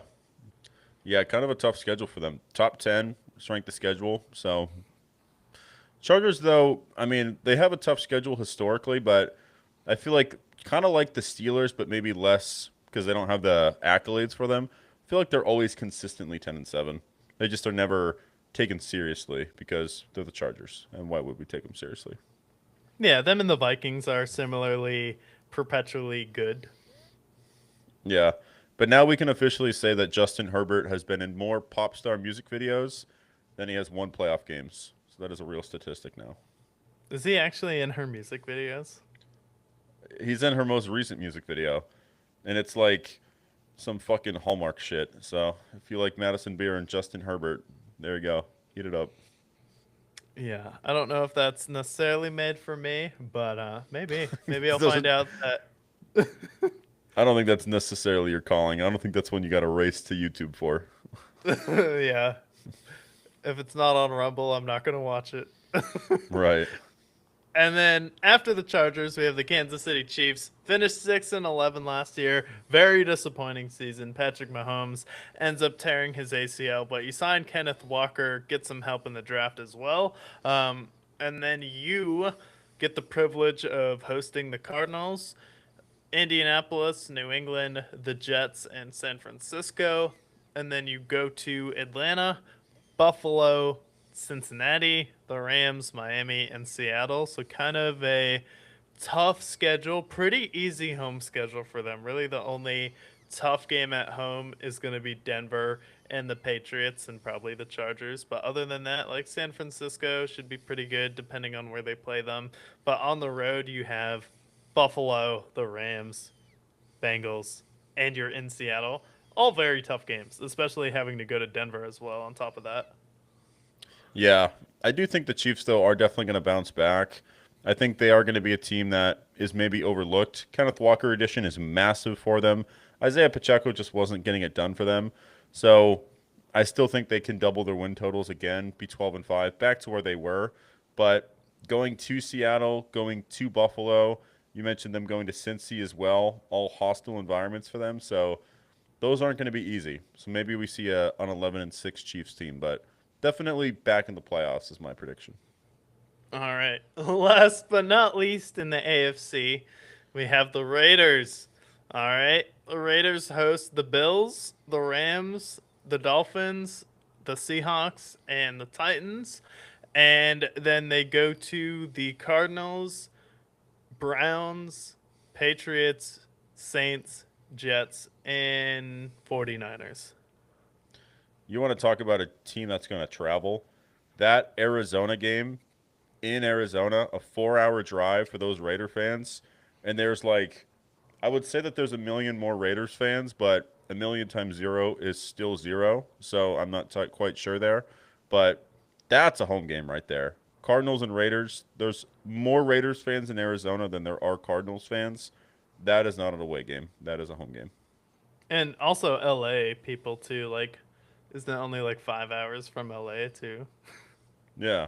So I mean, and that's a they're going to the Chargers, right? Yeah. Well, actually, yeah, they're in the same division. What am I saying? Yeah. So that's definitely a home game for them as well. Yeah. So they get a couple home games on the road this year. Also, San Francisco too could be kind of mixed, but that is the AFC. Definitely some interesting matchups so far, and then we start in the NFC East with the Philadelphia Eagles won the division, went 11-6, bowed out to the uh,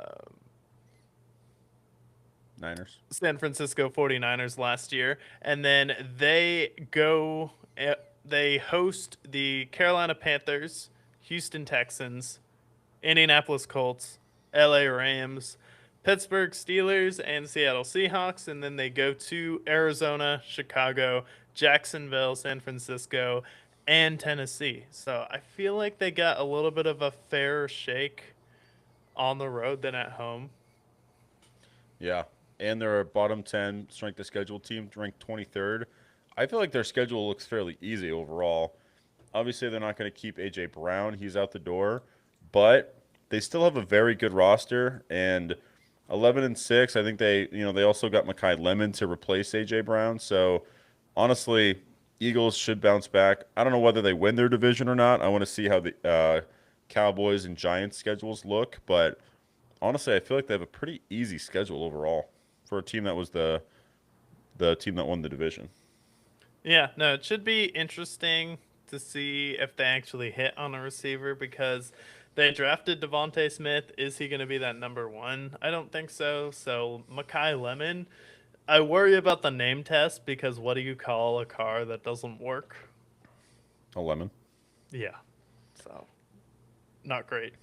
Not off to a great But start. don't forget they also signed Hollywood Brown and Dontavian Wicks. So Ooh, they have some depth there. yeah, great depth. But Trembling. Dontavian Wicks, I mean, that's a sleeper pickup, actually. I will respect him. He had some pretty good games for the Packers. Hollywood Brown, okay, we need to see more. But then, Well, if he can actually play. yeah, that's going to be the tough part. And then we have the Cowboys. George Pickens decided he's going to play on the franchise tag.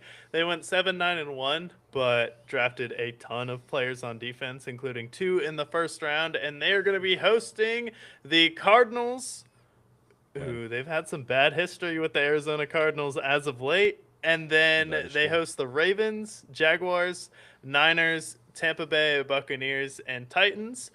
And then they go to Green Bay, Houston, Indy, LA to face the Rams, basically a home game, and then Seattle. So pretty good schedule for the Cowboys. I'm confident that they can at least go 11-6 though. Yeah. I feel like their defensive ads are going to be huge for them. Um, their offense, especially now that you have Jake Ferguson back for them, their offense has never been the problem. They had to get more depth as well, signing MVS as well. So kind of like what they did in the offseason overall. I think, they won 7 games. I think 10 wins is definitely attainable for them. But that Cardinals game is weird. We always see, like, Cardinals are just surprisingly very good against the Cowboys. So that's a sleeper loss for and the Cowboys always lose one game they shouldn't. That's just part of Cowboy lore. Yeah, and if you saw our pick for that last year, you would have made some money. Just saying. I sure did. And then after that, we have the Commies, and they went 5-12 last year, and they are going to host Atlanta. Great, can't wait for that game. And then the Bengals, Texans, Colts, Rams, and Seahawks. So really, their only easy game at home might be Indy or Atlanta, depending on when they play them. And then they go to Arizona, Jacksonville, Minnesota, San Francisco, and Tennessee. It seems like everyone's going to Arizona this year. Yeah, seriously. Yeah, the Commanders not overly impressed there. They had a horrible season last year. Jaden Daniels hurt, and honestly, I look at their roster. Like Terry McLaurin's still very good, but like you're relying on Corey Krosky Merritt. They did sign Rashad White in the offseason, so he's a new addition. But their defense, a lot of old players. They did get Sonny Styles with that seventh pick, but I feel like that schedule it's kind of middle of the pack as far as strength of schedule wise. But their away games look a little bit easier, but I just don't have much faith in the Commanders this upcoming season, especially with that division. The division's going to be loaded this year. Yeah, no, I think Jane Daniels can probably play them to 9-8 if he's healthy the whole year, but he's definitely concerned me with him seeming like he got injured every time he played last year. So interesting to see this kind of a make or break year for Dan Quinn. And then the Giants, kind of loaded on defense now a little bit, and they Just a little bit. host Arizona, Cleveland, Jacksonville, New Orleans, San Francisco, and Tennessee. And then they go on the road to face the Lions, Texans, Colts, Rams, and Seahawks. Yeah, I like that schedule a lot for them. I think this is the easiest play for doubling your win total. They had 4 wins. Um, Receivers are still kind of lacking. I wish they kind of addressed that in free agency a little bit more. But I mean, it doesn't matter. Your defense is disgusting. You still have Kayvon Thibodeau there, Brian Burns. You made some additions in the draft as well. So Giants, that defense is going to be. If you can score 20 points a game, then your team's going to be more than enough with what they Yeah, can because do. they ended up getting Averill Reese, right?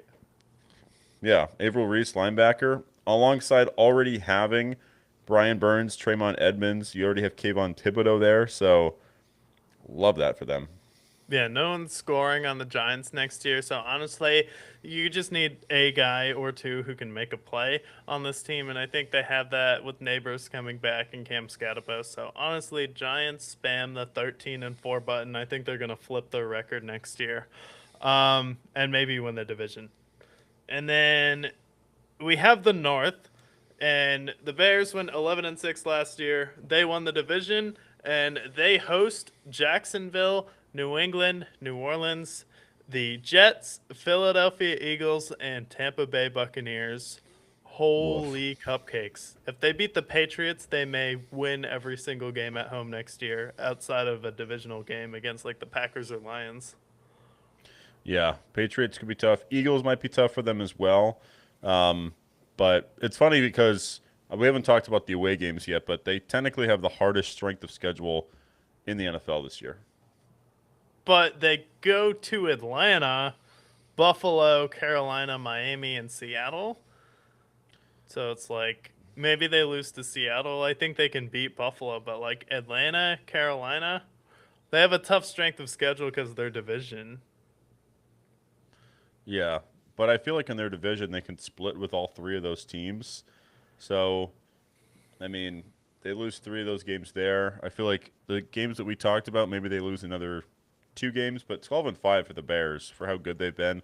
Caleb Williams, I think, especially second half of last year, made that next step. We could be seeing a top 10 quarterback next year in Caleb Williams. So I think the strength of schedule is deceiving. I think the Bears are going to be just fine. And then we would have had three teams go 9-8 if the Packers didn't tie with the Cowboys, but they did on Sunday Night Football. It's okay, nothing wrong with the tie. But they host Atlanta, Buffalo, Carolina, Dallas, Houston, and Miami. And then they go to the Rams, Patriots, Saints, Jets, and Tampa Bay. Okay. So kind of a tough schedule. Ranked top 3 a strength of schedule. Um, But for them, the health of Jordan Love is important for them. They did lose some receivers this past year. I think they kind of expect for Matthew Golden to take that next step forward next year. We shall see that, and then obviously the health of Micah Parsons. But I think the Packers they were 9-7-1. I feel like 9-7, 10-7 is kind of what I expect from them. I'm not overly optimistic on the Packers to be honest. Well, yeah, and everybody talks about the health of Tucker Kraft, Micah Parsons, and Jordan Love, but what about the health of Christian Watson? because we saw how good Yeah. Christian Watson can be in a playoff environment and how dynamic he can be, but we also don't see him on the field enough. So I do think like Yeah. he's going to be the X factor where if he's hurt, this team is going to struggle offensively. Absolutely.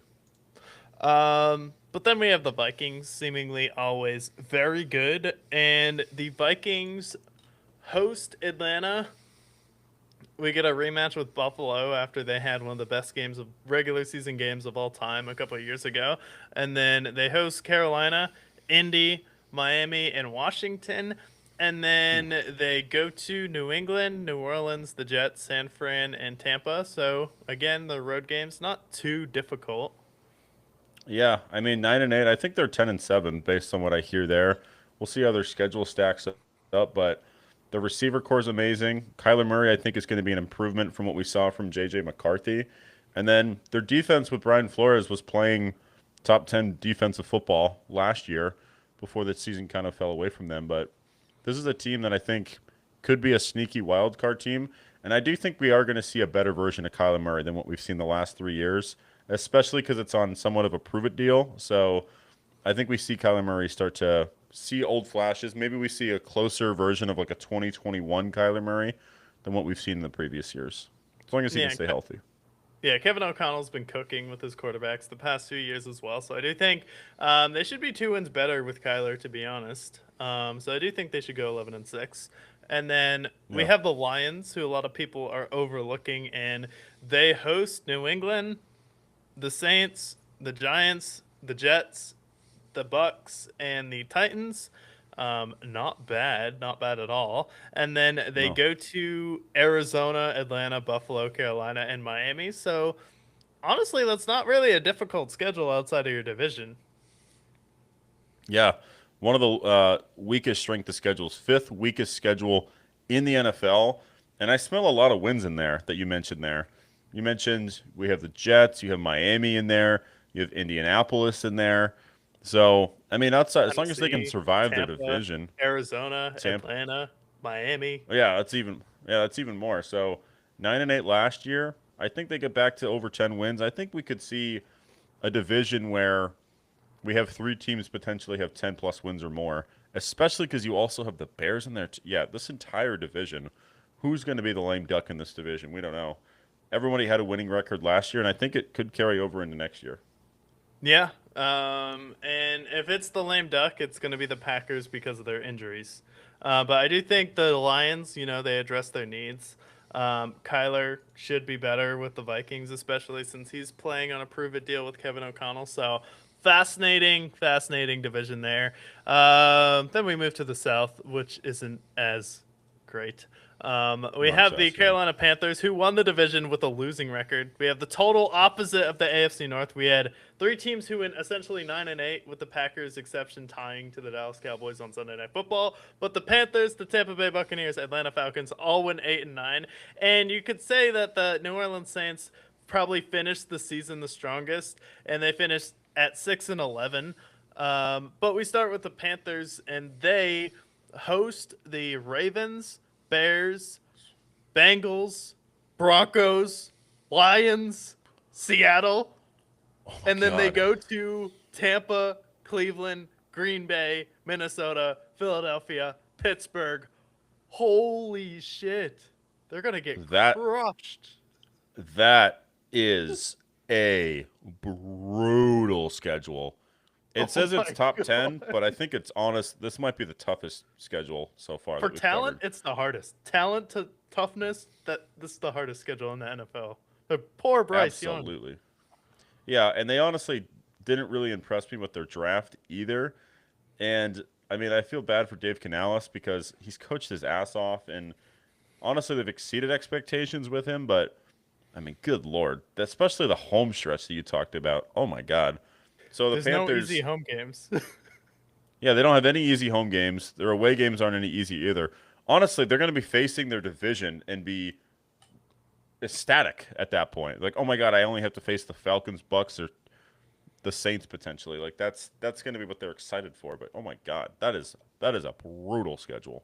You could argue their easiest game is on the road in Cleveland, and for Bryce Young, going up against Miles Garrett and a Cleveland team. That's like one of those games where the Panthers can look really bad against a really bad team in the NFL. So that's also a game I could see them losing as well. And then it's Green Bay, Minnesota, Philadelphia, and Pittsburgh. I mean, there is no Maybe like Pittsburgh. shoe in wins for this team. Like your one break in your schedule, you could say might be Cleveland, and that's it. And that one's on the road, and that's your easiest game next year. And that dog pound gets loud also. And Bryce Young, this is kind of a prove it year for him too. Like how good will he play? And they didn't keep Andy Dalton either, and it felt like their offense moved better with Andy Dalton last year. He's out the door, so yeah, this could be a team that, I mean, they won their division with 8 wins. How many wins did they get? I mean, They brought 5? Kenny Pickett into the locker room, which I hate. I hate that. Never were. Some guy's gonna be out there trying to convince Bryce Young to wear gloves. Like, no, stop. Stop. Disgusting. But they're ranked 10th, but this is the roughest schedule so far. I don't think it gets any more rough than that. Yeah, but let's see what the Bucks have. They host Cleveland, Green Bay, the Chargers, Rams, Vikings, and Pittsburgh. And then they go to Baltimore, Chicago, Cincinnati, Dallas, and Detroit. I mean, rip the NFC South next year. Yeah, I mean, they have it sounds like they have the West and the East that they got to face in there as well, and it sounds like they're who are No, they they have facing in the AFC? the North. They face the NFC Oof. West and the AFC North. No, Okay, so they that's face the middle both North finger. divisions. Yeah, because they face the Lions, Packers, Vikings, and Bears, and then they face so they face both North divisions. Yeah, I mean, we already had them not have a winning record. None of these teams, and this is just this is just harassment at this point. That's brutal. Bucks, what do the Bucks rank technically? Technically, the Bucks have one of the easier schedules. That's why strength of schedule is a lot of shit. This is 21st. Yeah, I'm like, no, that's not an easy schedule. That is a brutal schedule. Not as bad as the Panthers, but it's pretty rough. Falcons with Tua and Michael Penix and Kevin Stefanski. Are they going to turn it around? Well, they host Baltimore, Chicago, Cincinnati, Detroit, Kansas City, and San Francisco, who all might be in the playoffs next year. And then they go to Cleveland, Green Bay, Minnesota, Pittsburgh, and Washington. So out of these schedules, Atlanta has the easiest one so far because they face Washington and Cleveland. But let's not forget when they could play them. Because what if they face Cleveland in Cleveland in December? What if they face the Commanders in December? That's a disadvantage for the Falcons because they have Tua there. Uh, I mean, it's technically the easiest schedule that we covered so far. And rankings wise, where do they put the Falcons here? They put the Falcons at the 28th. So Falcons technically have one of the easiest schedules. But The that's a fourth little shit. easiest schedule? No way. Technically. Technically. No way. That's brutal. Yeah, rip the NFC South. The only team I have faith for is the Saints, and now I'm kind of scared to hear who they face. You'll be surprised because the Saints host the Cardinals, Okay. Browns, Packers, Las Vegas Raiders, Minnesota Vikings, and Pittsburgh Steelers. So much easier so far. And then Yeah. they go to Baltimore, Chicago, Cincinnati, Detroit, and the New York Giants. So not as easy. But they could maybe win in Cincinnati, maybe Detroit. I could honestly see them winning oh, yeah, that's tough. I feel like all these divisional games are going to be so competitive because They always it's going are. to be the only time when these teams are winning games. Yeah, I do think the Saints have the easier of the schedules. They actually have the Saints with the second easiest schedule in the NFL. However, I still think just based on what the other teams may have to face, I feel like I forget whether it was the away or home schedule. I feel like they can do pretty well at home. Caesar's Palace, people get loud there, so I feel like the Saints. I mean, we already had them winning the division already, so obviously we're biased, but I think the Saints have the easiest schedule, and Tyler Shaw was really good for them. Obviously, they have Travis Etienne now, so they should have a good running game alongside him and Alvin Kamara. They went and drafted Jordan Tyson, who's going to be a stud. So the Saints are going to be a good team. So I do think they are going to win. I think they can win 10 games this year pretty confidently, even with the tough schedule. Yeah, I think they could beat Atlanta twice, Carolina split there, maybe Tampa twice, and then beat Arizona, Cleveland, and Vegas. Maybe Pittsburgh or Minnesota at home. And then on the road, you probably win. Uh, that's tough. There's no like. I think they'll win on the road. To be honest, Yeah, I the wouldn't pick them road's in tough. any other road games outside of the divisional ones. Even the Giants, like I think the Giants' defense will be too much for them to handle. So, absolute chaos in the NFC South. I think we might see all four teams have a losing record again. I can't see any of these teams having a winning record in the South unless Tyler Shaw. He's the only hope. Like he's a prodigy and is a clutch quarterback. But other than that, like old Baker, Tua, and Michael Penix. Ugh. And then the What do we Panthers, who were a do? coin flip last year. Like I get you added the top pass rusher in free agency, but still. What did the NFC South fans do to deserve this is my question. Like I get they live in the South and you know, they've had a pretty rough division pretty much our entire lives for the most part, but I mean, this is just rough. Some of the games they have to go head to head with, but I have faith in the Saints. I think the Saints have the easiest by far. They've had Super Bowl winners in our life, and each team I've seen each team in this division get to a Super Bowl, and two of them win one. So I have seen Yeah. the Saints get to a Super Bowl and win, beat Peyton Manning.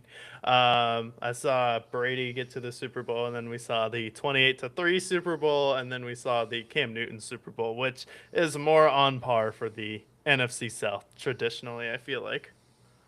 Yeah, for sure. Yeah, and I feel like in the past, I mean, I shit on them, but yet again, like Atlanta and Saints were going toe to toe often in the past. The Bucks, when they were good with Brady, going toe to toe with the Saints. So like, the Saints, kind of our whole life, have kind of been the pillar of that division, at least with who's always competitive. Where the Panthers have had some rough stretches, the Bucks have had some rough stretches, and then the Falcons have just always been kind of average.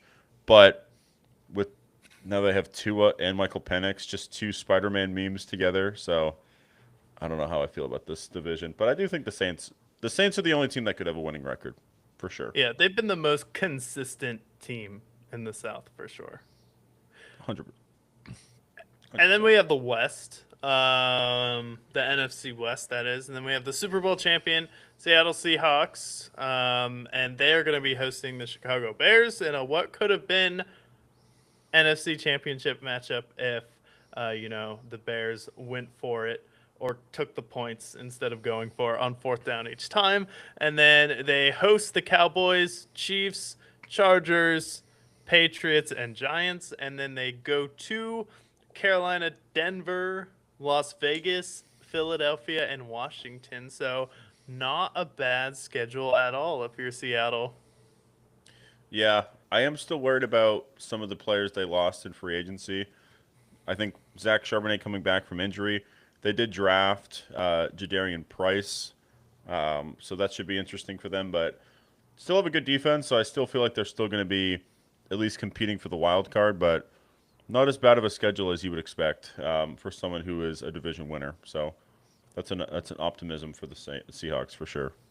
Yeah, Super Bowl winner. I will say they have some easier games on the road, but like at home, Chicago, Dallas, Kansas City, the Chargers, Patriots, and Giants, those are all scrappy games. Like there's no 100%. like games where they can just physically push other teams around. So that'll be interesting. And then on the road, going to Carolina, that's a coin flip, literally. And then Vegas, Philadelphia, Washington. I think they should like take care of most of those games. So I definitely see them probably going 11-6 next year if I had to guess. And then we have the Rams who host the Bills, Cowboys, Packers, Chiefs, Chargers, and Giants. And then they go to Denver, Vegas, Philadelphia, Tampa, and Washington. Okay. I mean, I feel like away, not so bad. Home could be a little bit tougher, but they do have a pretty complete roster, so I still feel like they'll. I mean, last year they were what, 12-5? I think 13-4 is attainable for them. I think they'll still be really good. As long as Puka's healthy and Devontae's healthy, I think they'll still be really good. Yeah, especially if they have the same offense and then they went out there, added a top player. We'll see if their quarterback sees any playing time this year. But I do think the Rams should be better than they were last year. So as long as Stafford's healthy, I don't think this will be too big a deal as well. And then we have the 49ers. Can they stay healthy is the question. They will be hosting Denver, Las Vegas, Miami, Minnesota, Philadelphia, and Washington. And then they will be going to Atlanta, Dallas, Kansas City, the Chargers, and the Giants. I feel like, I mean, strength of schedule wise, they have the easiest in this division. I feel like they have some pretty easy games in there, and they faced the Cardinals twice. So I think so far with who we've covered, the Niners could favor them most here. They went out and got Mike Evans. They went and got Christian Kirk. So, and then obviously their defense is still good. The biggest thing is like, is the 5G center going to affect their injuries again for like the rest? How it's been the last decade, we shall see. But they should benefit from an easy schedule and potentially win the division again. Yeah, so could we'll see with the San Francisco 49ers.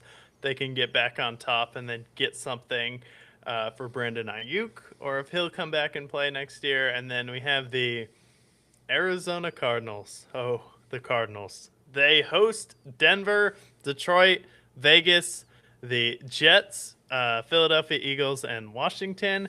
And then they go to Dallas, Kansas City, the Chargers, New Orleans, and the Giants. I see where the Jets are getting one of their 6 wins next year. Cardinals have a gauntlet. I mean, they have the third hardest schedule here.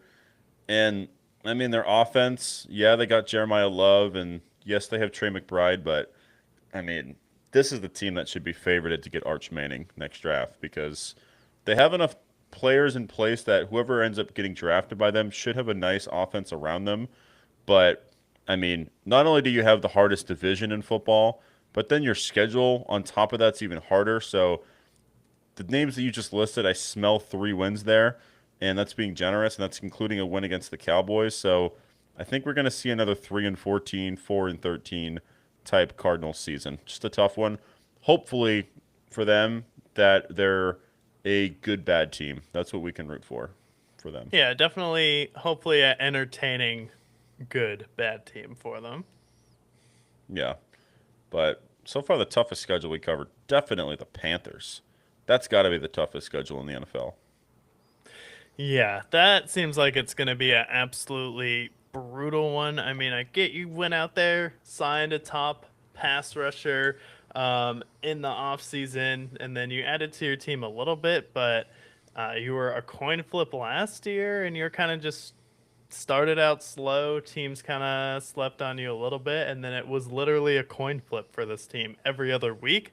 But yeah, this schedule is definitely going to be a lot harder for the South. I don't think any team in the South is going to have a winning record this year. Yeah. So carrying over to what we saw last year. But that is the NFL. We'll know more about how the schedule breaks down. Um, and we'll see how teams like the Cardinals pan out, who also have a rough schedule, Panthers, um, the Bears, whatnot. So should be interesting here. But NFL, more to come as far as the schedule. But we do the NFC versus the AFC, which is a, pretty popular rivalry. And then one underrated rivalry is if you ask someone, who would you rather have, Arnold Schwarzenegger or Sylvester Stallone? And you think about it, and it's a very kind of interesting dynamic, especially they came up kind of around the same time, both in the 80s and 70s, and then kind of also looking at where they are at now in their career and the type of content that Sylvester Stallone is still making versus Arnold Schwarzenegger as well. But I have their top 10 movies by box office pulled up next to each other. And then we can kind of go through them. But when you have like Sylvester Stallone versus Arnold Schwarzenegger, what's your first thing you think about with both of them? So for Sylvester Stallone, I immediately think Rambo, which is sick. Recency bias for sure. Obviously Rocky as well. Arnold Schwarzenegger, I really just think the Terminator and the fact that he was the governor of California for a long time. But those are kind of the main thing. Outside of Jingle All the Way and the Terminator, I haven't really seen too many other Schwarzenegger movies. But I know obviously he's a box office darling in the 80s, so I'm interested to see how these guys match up toe to toe. And then yeah, Arnold is typically viewed as the bigger box office draw. A lot of comedy success there. Sylvester Stallone, he's pretty much known for like the Rambo movies and also the Rocky movies as well. But if you have their number 10 movie, this is ranked by critical and cultural impact. You have Kindergarten Cop versus The Expendables 2. So I'd honestly give that first one to Kindergarten Cop. That one's definitely a funny movie. You have Arnold Schwarzenegger running a kindergarten, kind of a fish out of water scenario. So that one's kind of just a funny peak 90s action movie. So I would give that to over the Expendables, which is kind of trying to relive the glory days a little bit. 2012. Let's get all of our favorite actors from 3 decades ago into a movie. Yeah, I agree. Yeah, Kindergarten Cop, it's a fun watch. It's goofy, it's silly. Whereas The Expendables 2, I don't think is very special in any way. And they end up making a million of these, so it's hard for me to really push that there. So definitely take the edge for Schwarzenegger with that first one. And then the second matchup at number 9, we have Twins from 1988 versus Rocky Balboa in 2006. Rocky Balboa is the sixth and final film in the Rocky series, starring Sylvester Stallone. Says as a aging retired boxer comes out of retirement for one last exhibition fight against the current heavyweight champion. Film travels follows a widowed Rocky as he runs a restaurant and deals with his estranged son Robert before a virtual boxing match sparks a real life challenge. So this one, it's still 78% on Rotten Tomatoes, has a 7.9 on IMDb. So it's kind of more of a somber movie versus Twins is just a ridiculous movie with Arnold Schwarzenegger and Danny DeVito. Um, that one's a 43% on Rotten Tomatoes, 6.2 on IMDb, but even the cover of Twins just looks like what nightmares are made of. Yeah, it looks hilarious. I've seen that Rocky Balboa movie. It is really good, but it is like one of those movies like did it have to be made? Where Twins is like you just give some people some party favors in a executive office. They're like, let's put Arnold Schwarzenegger and Danny DeVito together and see what happens. And this just like I didn't know about this movie until previewing this for the show, and this looks incredible. I don't know if you've seen Twins or not, but this looks hilarious. So honestly, I think it's kind of a controversial, but I'm thinking I'm going to pick Twins here, and I haven't even seen it, but I feel like this is just the funny pull. I would say they're equal depending on your mood. I'd say one's like a ridiculous comedy, and then Rocky Balboa is a good somber movie if you're a fan of the Rocky franchise. Like, it's definitely a fan service movie. So I would say it's an underrated Rocky movie. So for me, I would give it a watch. So I'm at 1-0 for Schwarzenegger right now. And then we have The Running Man, which just got a remake with Glenn Powell versus Rocky 4. And this is the Okay. one with Ivan Drago in it, and it's the Cold Era grudge match. And then Drago kill. It's after Drago kills Apollo Creed. Spoiler alert. Come on, man. I only had 40 years to watch this movie. Honestly, Rocky 4, I think, is one of the better Rocky movies, in my opinion. He faces this Russian that is just insane. Um, and then the Schwarzenegger movie, you said that's the Running Man that's running The against Running it. Man. Yeah, which I haven't seen the Running Man, but I know this is one of his more iconic movies. I'm gonna give the edge to Rocky 4 here. I feel like this is one of the better Rocky movies. Um, so yeah, I'm taking Rocky 4 here. Yeah, I have seen Running Man and it is good, but him versus Ivan Drago is definitely more iconic. So I will take it to even out. So I have it 1-1 with the wash in 9. And then that brings us to Commando in 1985 for Arnold versus Demolition Man. Demolition Man. Okay. What was the Schwarzenegger movie? You said Commando? Commando, yeah. Okay. Let me see how these two stack up. So, Commando Demolition is Man like with Schwarzenegger. his version of basically First Blood. I see. Okay. Um, yeah, I mean, this came shortly after Rambo, and Rambo is amazing. So, I feel like this is kind of like the box office. Like, oh, let's see Arnold Schwarzenegger do something similar. Haven't seen it, so I can't judge it too much. Demolition Man, I also haven't seen, so I can't say too much. I'll give this a draw just because I'm impartial on both of these movies. Yeah, and yeah, I've seen Commando and Demolition Man. They're both good. They're kind of even, but I do like the sci-fi element of Demolition Man here. You have Wesley Snipes kind of as the antagonist in that movie, and I like just kind of the setting where he's in Phoenix. So it is a pretty fun movie there. So I will give the edge to Stallone in this one. So I think And we're then both. I think I'm 2-1, um, and you are 2-1 for Stallone so far. okay. Surprising. And then at number 6, we have Conan the Barbarian versus Cliffhanger. And for Cliffhanger, I definitely think Conan the Barbarian is a more iconic movie overall. And that one comes up a lot more than Cliffhanger does for Sylvester Stallone. But Yeah, it I feel is a like crazy movie. Conan the Barbarian is one of Arnold's more iconic films for sure. So comparing those together, Cliffhanger is kind of like a relic of Stallone's catalog, but not necessarily his calling card. So this one, I feel like Arnold deserves this one. So I'm going to give this to Arnold. And then we have True Lies versus Rocky 2. Rocky 2, 100%. Yeah. Rocky 2 might be the best Rocky movie. Yeah, absolutely. True Lies.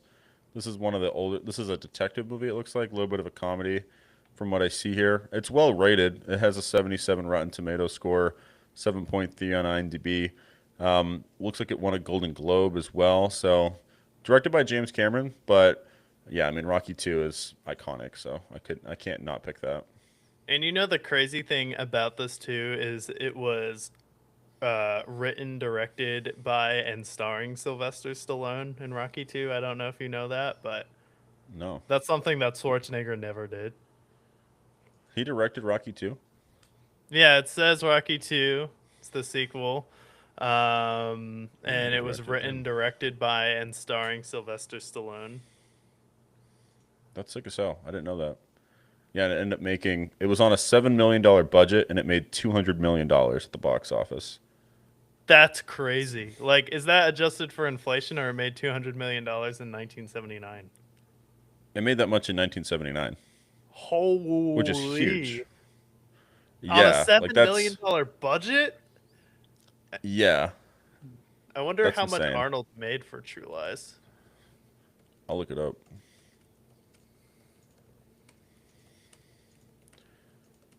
But yeah, obviously, I think Rocky 2 wins there. So I think we're tied right now for Arnold versus Arnold Stallone because we've earned covered over 40 million for True Bag Lies, Chaser. including back end profits. So, and Good for him. then it grossed roughly 379 million and acting as the first film to ever have $100 million plus production budget. So a much bigger budgeted movie where it seems like Sylvester Stallone, some of these movies, he can make you a lot more bang for your buck. Yeah. So I think right now it's 3-2 Arnold for me. But I have to. I think that's. Or maybe it's tied. How many have we covered now? We've covered five. Yeah, we've covered five. You have one draw in there as well. So it's 2. So it's 2-2 right now. And then after that, we have Total Recall versus Copland. Copland. You said Total Recall. I feel like Total Recall has more memorability. I feel like that's a movie that's often cited in top movies of the 90s. I haven't seen it, but as far as iconic wise, I feel like Total Recall probably has to take that in that regard. I would say so as well. And then at number three, we would have Predator versus Creed. Creed is the older of the two. Man, this is actually a lot closer than I thought because Predator, I mean, that kind of defies the 80s, I feel like. You have like Alien, Predator, you have like Predator is one of the more iconic films of the 80s. Damn, Arnold up 4-2, I think, after this.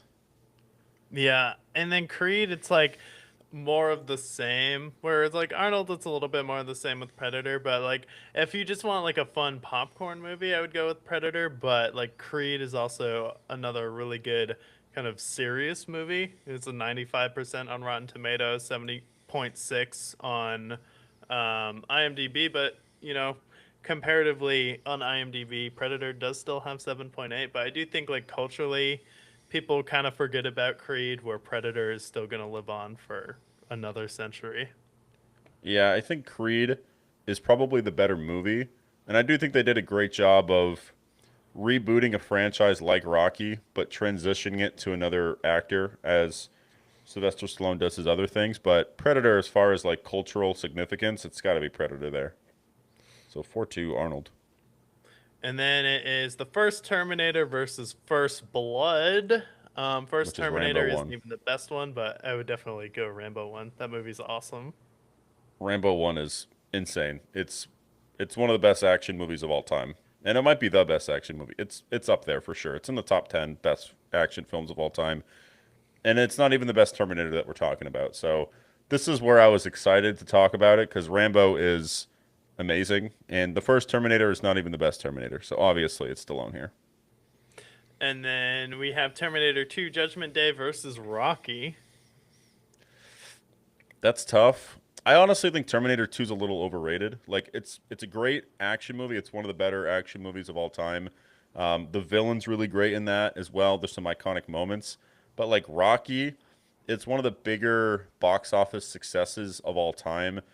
Sylvester Stallone was doing porn when he started Rocky, and I think they paid him like something like $500 to do the movie.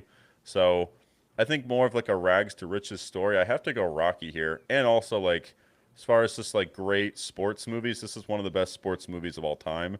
So Rocky takes the cake here. Yeah, I would go Rocky as well. Terminator like kind of depends on your cup of tea, but like it's a good sports movie. It's like a feel-good movie and like the story is kind of applicable to his own life, which is why he plays the role so well. And it's like kind of a common theme where like it seems like Arnold's worked with more big budgets, flashier projects and great directors where Sylvester Stallone has I feel like he's elevated a lot of movies that he's been in to use like a NBA comparison like uh you know Arnold is like LeBron, he's always with a really good team, but you have Sylvester Stallone who can kind of just go to any team that he's on and elevate it, and then he's always kind of shining through. And I think it's interesting with these movies where Arnold may have more like cultural hits all time, but I do think like the fact that Rocky 2 did what it did, and then you just look at what they're doing in their career now where Arnold really isn't doing anything of note, where Sylvester Stallone is giving us something like Tulsa King, and Yeah, he is which is starring in awesome. Rocky in like 2015, where the one thing when you look at Arnold's movies, all of these movies are starting in 1984. That's the oldest one, and then they're all in that range from 82 to 94. Nice. Yeah. And then Sylvester Stallone is from 76 to 2015. Yeah. So he's got So more range ability. And then like back to Rocky, when he made because he wrote the original Rocky, he had $100 in his bank account. They paid him 35,000 for his initial cut. He did get back in royalties that ended up paying him well, but that budget was under $1 million to make, and it made 225 million. So, I mean, success story not just the movie itself, but also like Stallone becoming a star overnight. With that, like I feel like it's got to go to Rocky there. yeah, it's like 1976 to 2015 for his top 10 movies versus Stallone, which is like 82 to 94, which is still like very good, but like I can't think of a Arnold movie that's come out like after 2010 that has been good Yeah. or of note. So I think now it's essentially tied, or I think Stallone has the edge here. But the last movie to cover, what's the biggest of both of them as far as like box office here? Yeah, it was Rocky and Terminator 2 was the last one.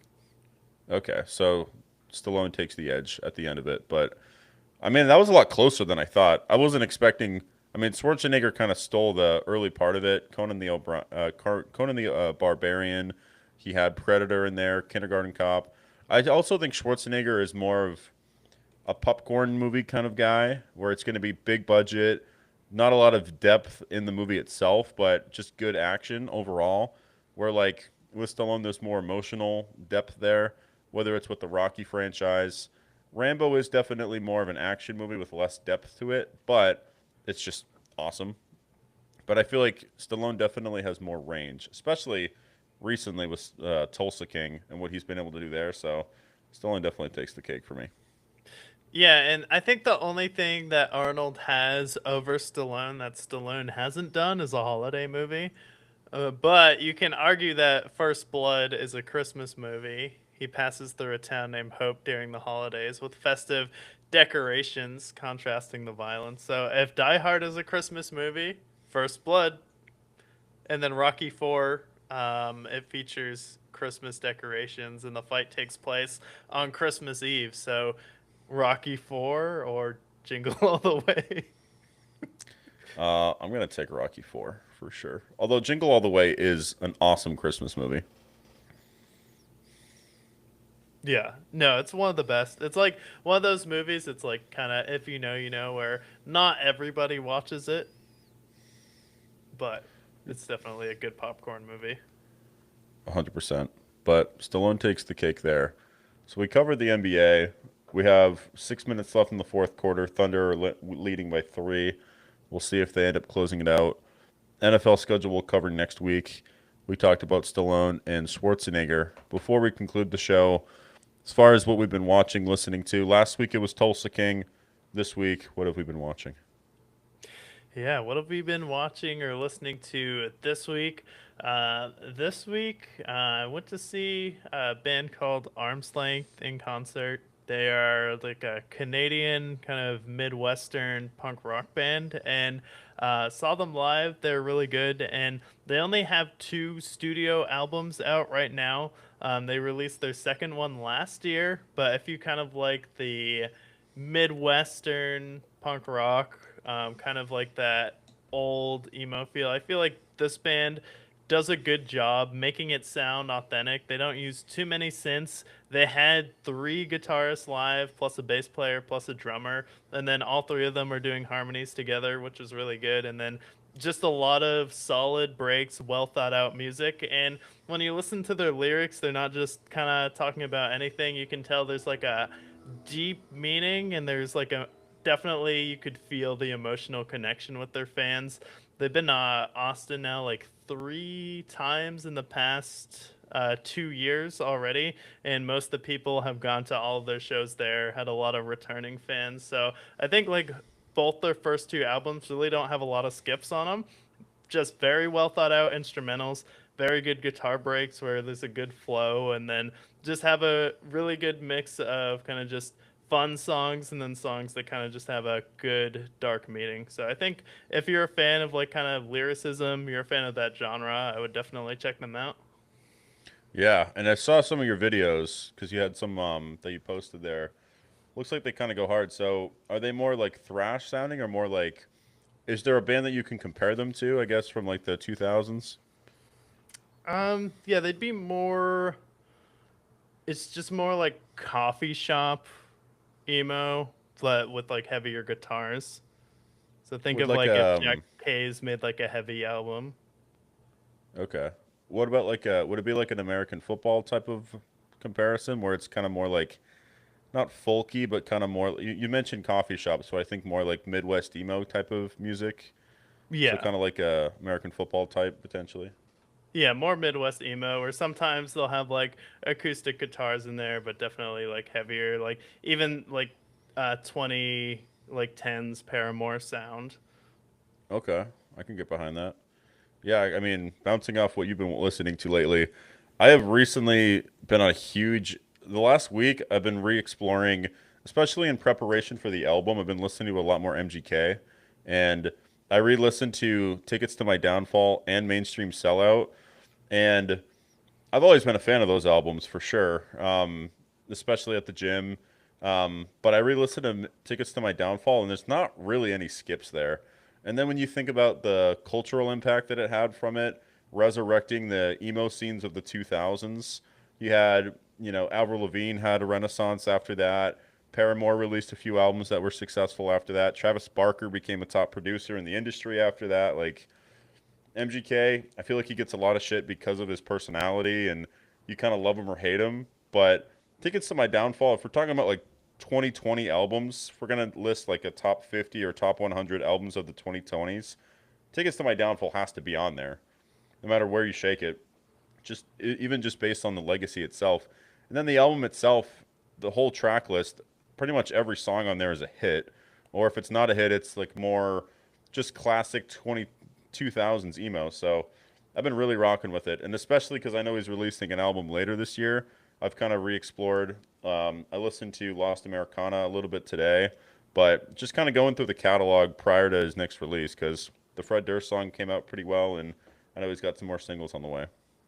Yeah, he has two albums coming out. He's working on his rap album right now, and then he's doing a collab album with Wiz Khalifa as well. That's an entirely separate project because they're touring together. So that'll be fun. But the interesting thing with him is he was kind of always in that rock scene where it always made sense. Like he has Avenged Sevenfold on Lace Up. He opened for Chester Bennington and Linkin Park on their European tour, was supposed to do the American tour with Linkin Park. Then unfortunate news happened, and then he also toured with Limp Bizkit as well. But he's also toured with people like Young Thug too, and he's just had kind of an interesting career. And no one has really ever done what he has, where they have been in a genre for four studio albums and then they completely do a switch, and he never really left rap, but he switches into another genre and then goes number one and is even better. It's like there's not really many other artists who have kind of done that. You have people who have made different styles of music, but when you're a singer songwriter, I feel like it's a lot easier to do it with rappers. And we've seen rappers try and like sing before, but you can tell he's actually worked hard, especially when you listen to some of his vocals from Tickets to My Downfall to Lost Americana. You can tell his singing has definitely improved, especially like even on that break at the end of the first track on Lost Americana where he's singing. He's like hitting notes where you really didn't hear too much of that on Tickets to My Downfall or even Mainstream Sellout.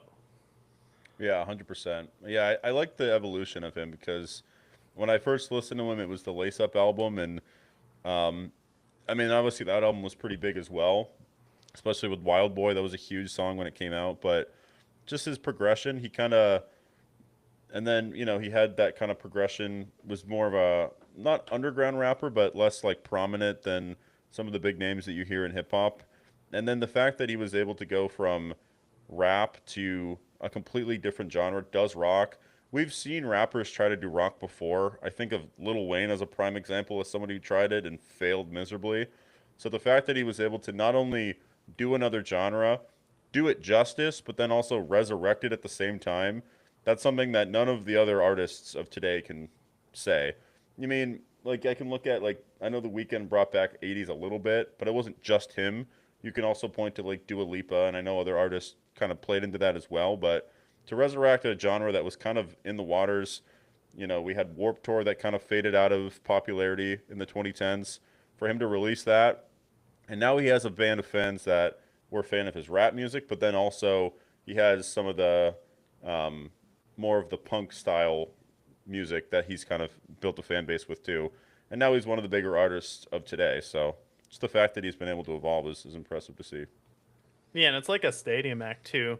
Like there's not too many other like bands in that genre that are a stadium act. Like you don't see too many rappers and you don't see too many like pop punk bands who are like doing stadiums outside of like the old bands that are kind of like the classics from like the 2000s and the 90s. But he like kind of inspired like a whole new wave of artists where he kind of just brought a lot of people to that genre, and say what you will if some people don't like his music, he at least brought a ton of new listeners to it, where you had kind of artists like Swaco pop up, like Stand Atlantic, Nothing Nowhere, Mod Sun, got some popularity kind of riding his wave. Black Bear also like did an experimental album in that genre with Travis Barker, and then you had him do like record with Jack Hayes as well. You saw him pop up. So I actually like the new like pop punk genre like from the 2020s on after Tickets to My Downfall a lot better than the 2010s. I feel like the 2010s there's kind of definitely a rut there in rock for a little bit where it's like now I feel like the newer music, whether it's like artists like Des Rocks coming out, like just some of the newer artists, I'm liking a lot Oh yeah, comparatively. absolutely. Yeah, I agree. And I also think like this kind of new pop punk sound also I think is a little less corny than what we saw in the 2000s, where like the 2000s it was kind of there was a big fan base, but I feel like now he was able to do it justice, but also making it refreshing at the same time. So I'm excited. I don't know if he's going to continue down this music space, like continue with the rock scene, but um, the impact's already there. So I'm excited. I'll re-listen to Lost Americana. The song with Limp Bizkit I've actually really fucked with as well. And I've never Yeah. been a huge Limp Bizkit fan, but if we want to give credit, I know we've talked in the show before about Post Malone and how he bridged like Travis Scott and Ozzy together, and he gets recognition there. Doing a song with Limp Bizkit 25 years post them being relevant and making like an actual good Limp Bizkit and MGK song at the same time, that deserves flowers for that alone. Why do you think he is like he's just kind of someone that people automatically hate and it's like people like just make stuff up about him like do you think it's just because of the Eminem beef? Like it's been since 2018 and people still haven't got over it cuz like I feel like as far as people who have taken on Eminem, first of all, no one does that and then he came at him and he at least held his own. Where I don't think he got walked all over. It's like if you want to say Killshot's better, definitely understand that, totally get it. But I feel like Eminem was kind of just like, yeah, I'm bigger than you, whatever. Where like MGK is like kind of made the better song sonically and held his own, which I feel like bothered a lot of people, and it still does. Yeah, I think there's a few things. I think it's him being a good looking guy as one, because he's an attractive male. He dated Megan Fox, which I think also makes people envious. He beat Eminem, who's a lot of people's favorite rapper of all time. So there's there. And then also his personality. He fits like the punk aesthetic very well in the sense that he's just kind of a bad boy. He says shit that pisses people off. He pissed off Corey Taylor. He's pissed off plenty of other artists in the past. Like, I think he's just the stereotypical punk rocker type of guy, and that's why people hate him. And then also like he makes rap music, then he goes to a different genre that can cause hate as well, challenging the norm. So I think there's a lot of it playing into why people hate him, but at the root of it, does he make good music? Yes. So I think you should like him. Yeah. And I think that's fair. I think that the thing that people miss with him too is like he had a rough childhood too.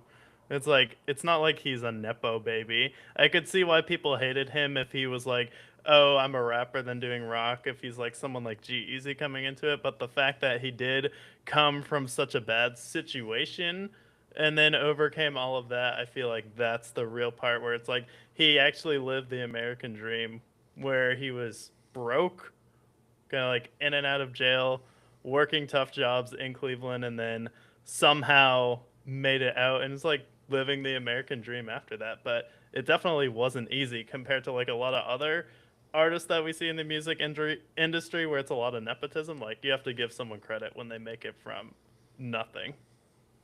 Absolutely. Yeah. And I feel like, especially in the pop scene, there's a lot of nepotism, whether it's like Billie Eilish with her brother, whether it's like the Carpenter, like there's plenty of pretty much the entire pop music scene is mostly nepotism for the most part. But like making it through, he's a top artist consistently on the charts, and he's just like some white guy from Ohio that just makes good rap music, good um, rock music as well. So I got to respect him. So I have respect for him for a few reasons. So shout out MGK. Yeah, but we'll see. Album with Wiz Khalifa, new rap album this year, and I think he's gonna lean into the new metal album because he said he already knows the album he wants to make after the rap album. Especially with this song with Fred Durst, it hit two number ones on two different rock charts. I think his Yeah. next album after his rap album's gonna go number one because he released a song called "Your Name Forever" about his friend passing, and I felt like when he combines like rock as a chorus and then he has like breaks with like kind of 808s where he's rapping over it, I do feel like that's where he's at his best, where he's kind of making that Linkin Park. Even like on Hotel Diablo he has Hollywood Horror. It's like very reminiscent to Numb. Yeah, I that is the pretty much pre tickets to my downfall and between like Lace Up. Those are where I've like missed out on some of his catalog. I need to listen to Hotel Diablo and then some of his other albums because in preparation for this, I want to kind of go through his whole catalog because I haven't really done that with anything between Lace Up to Hotel Diablo. So missed opportunity there. I got to do that. Yeah, it's a general admission. Potentially his like best rap album for sure. Bloom, you can skip. He has a really good mixtape, which might be my favorite album by him, called Black Flag, but it's only Hmm. on YouTube, and that's like his Okay. album before Lace Up. So it's kind of his mixtape Oh. era. Okay. Yeah. Yeah. I'll check it out. I'm gonna. I think Hotel Diablo's next because that's the one I haven't explored much of. But if it sounds like Linkin Park, and if he's making a new metal album, which I'm not a huge new metal guy, but like Linkin Park, good Limp Bizkit, which there's a lot of bad Limp Bizkit, but good Limp Bizkit, that's some shit that hits me in my core. Yeah, Limp Bizkit's like the band we saw, where it's just a cover band, some guy in jorts at the goat. Like, all right, Yeah.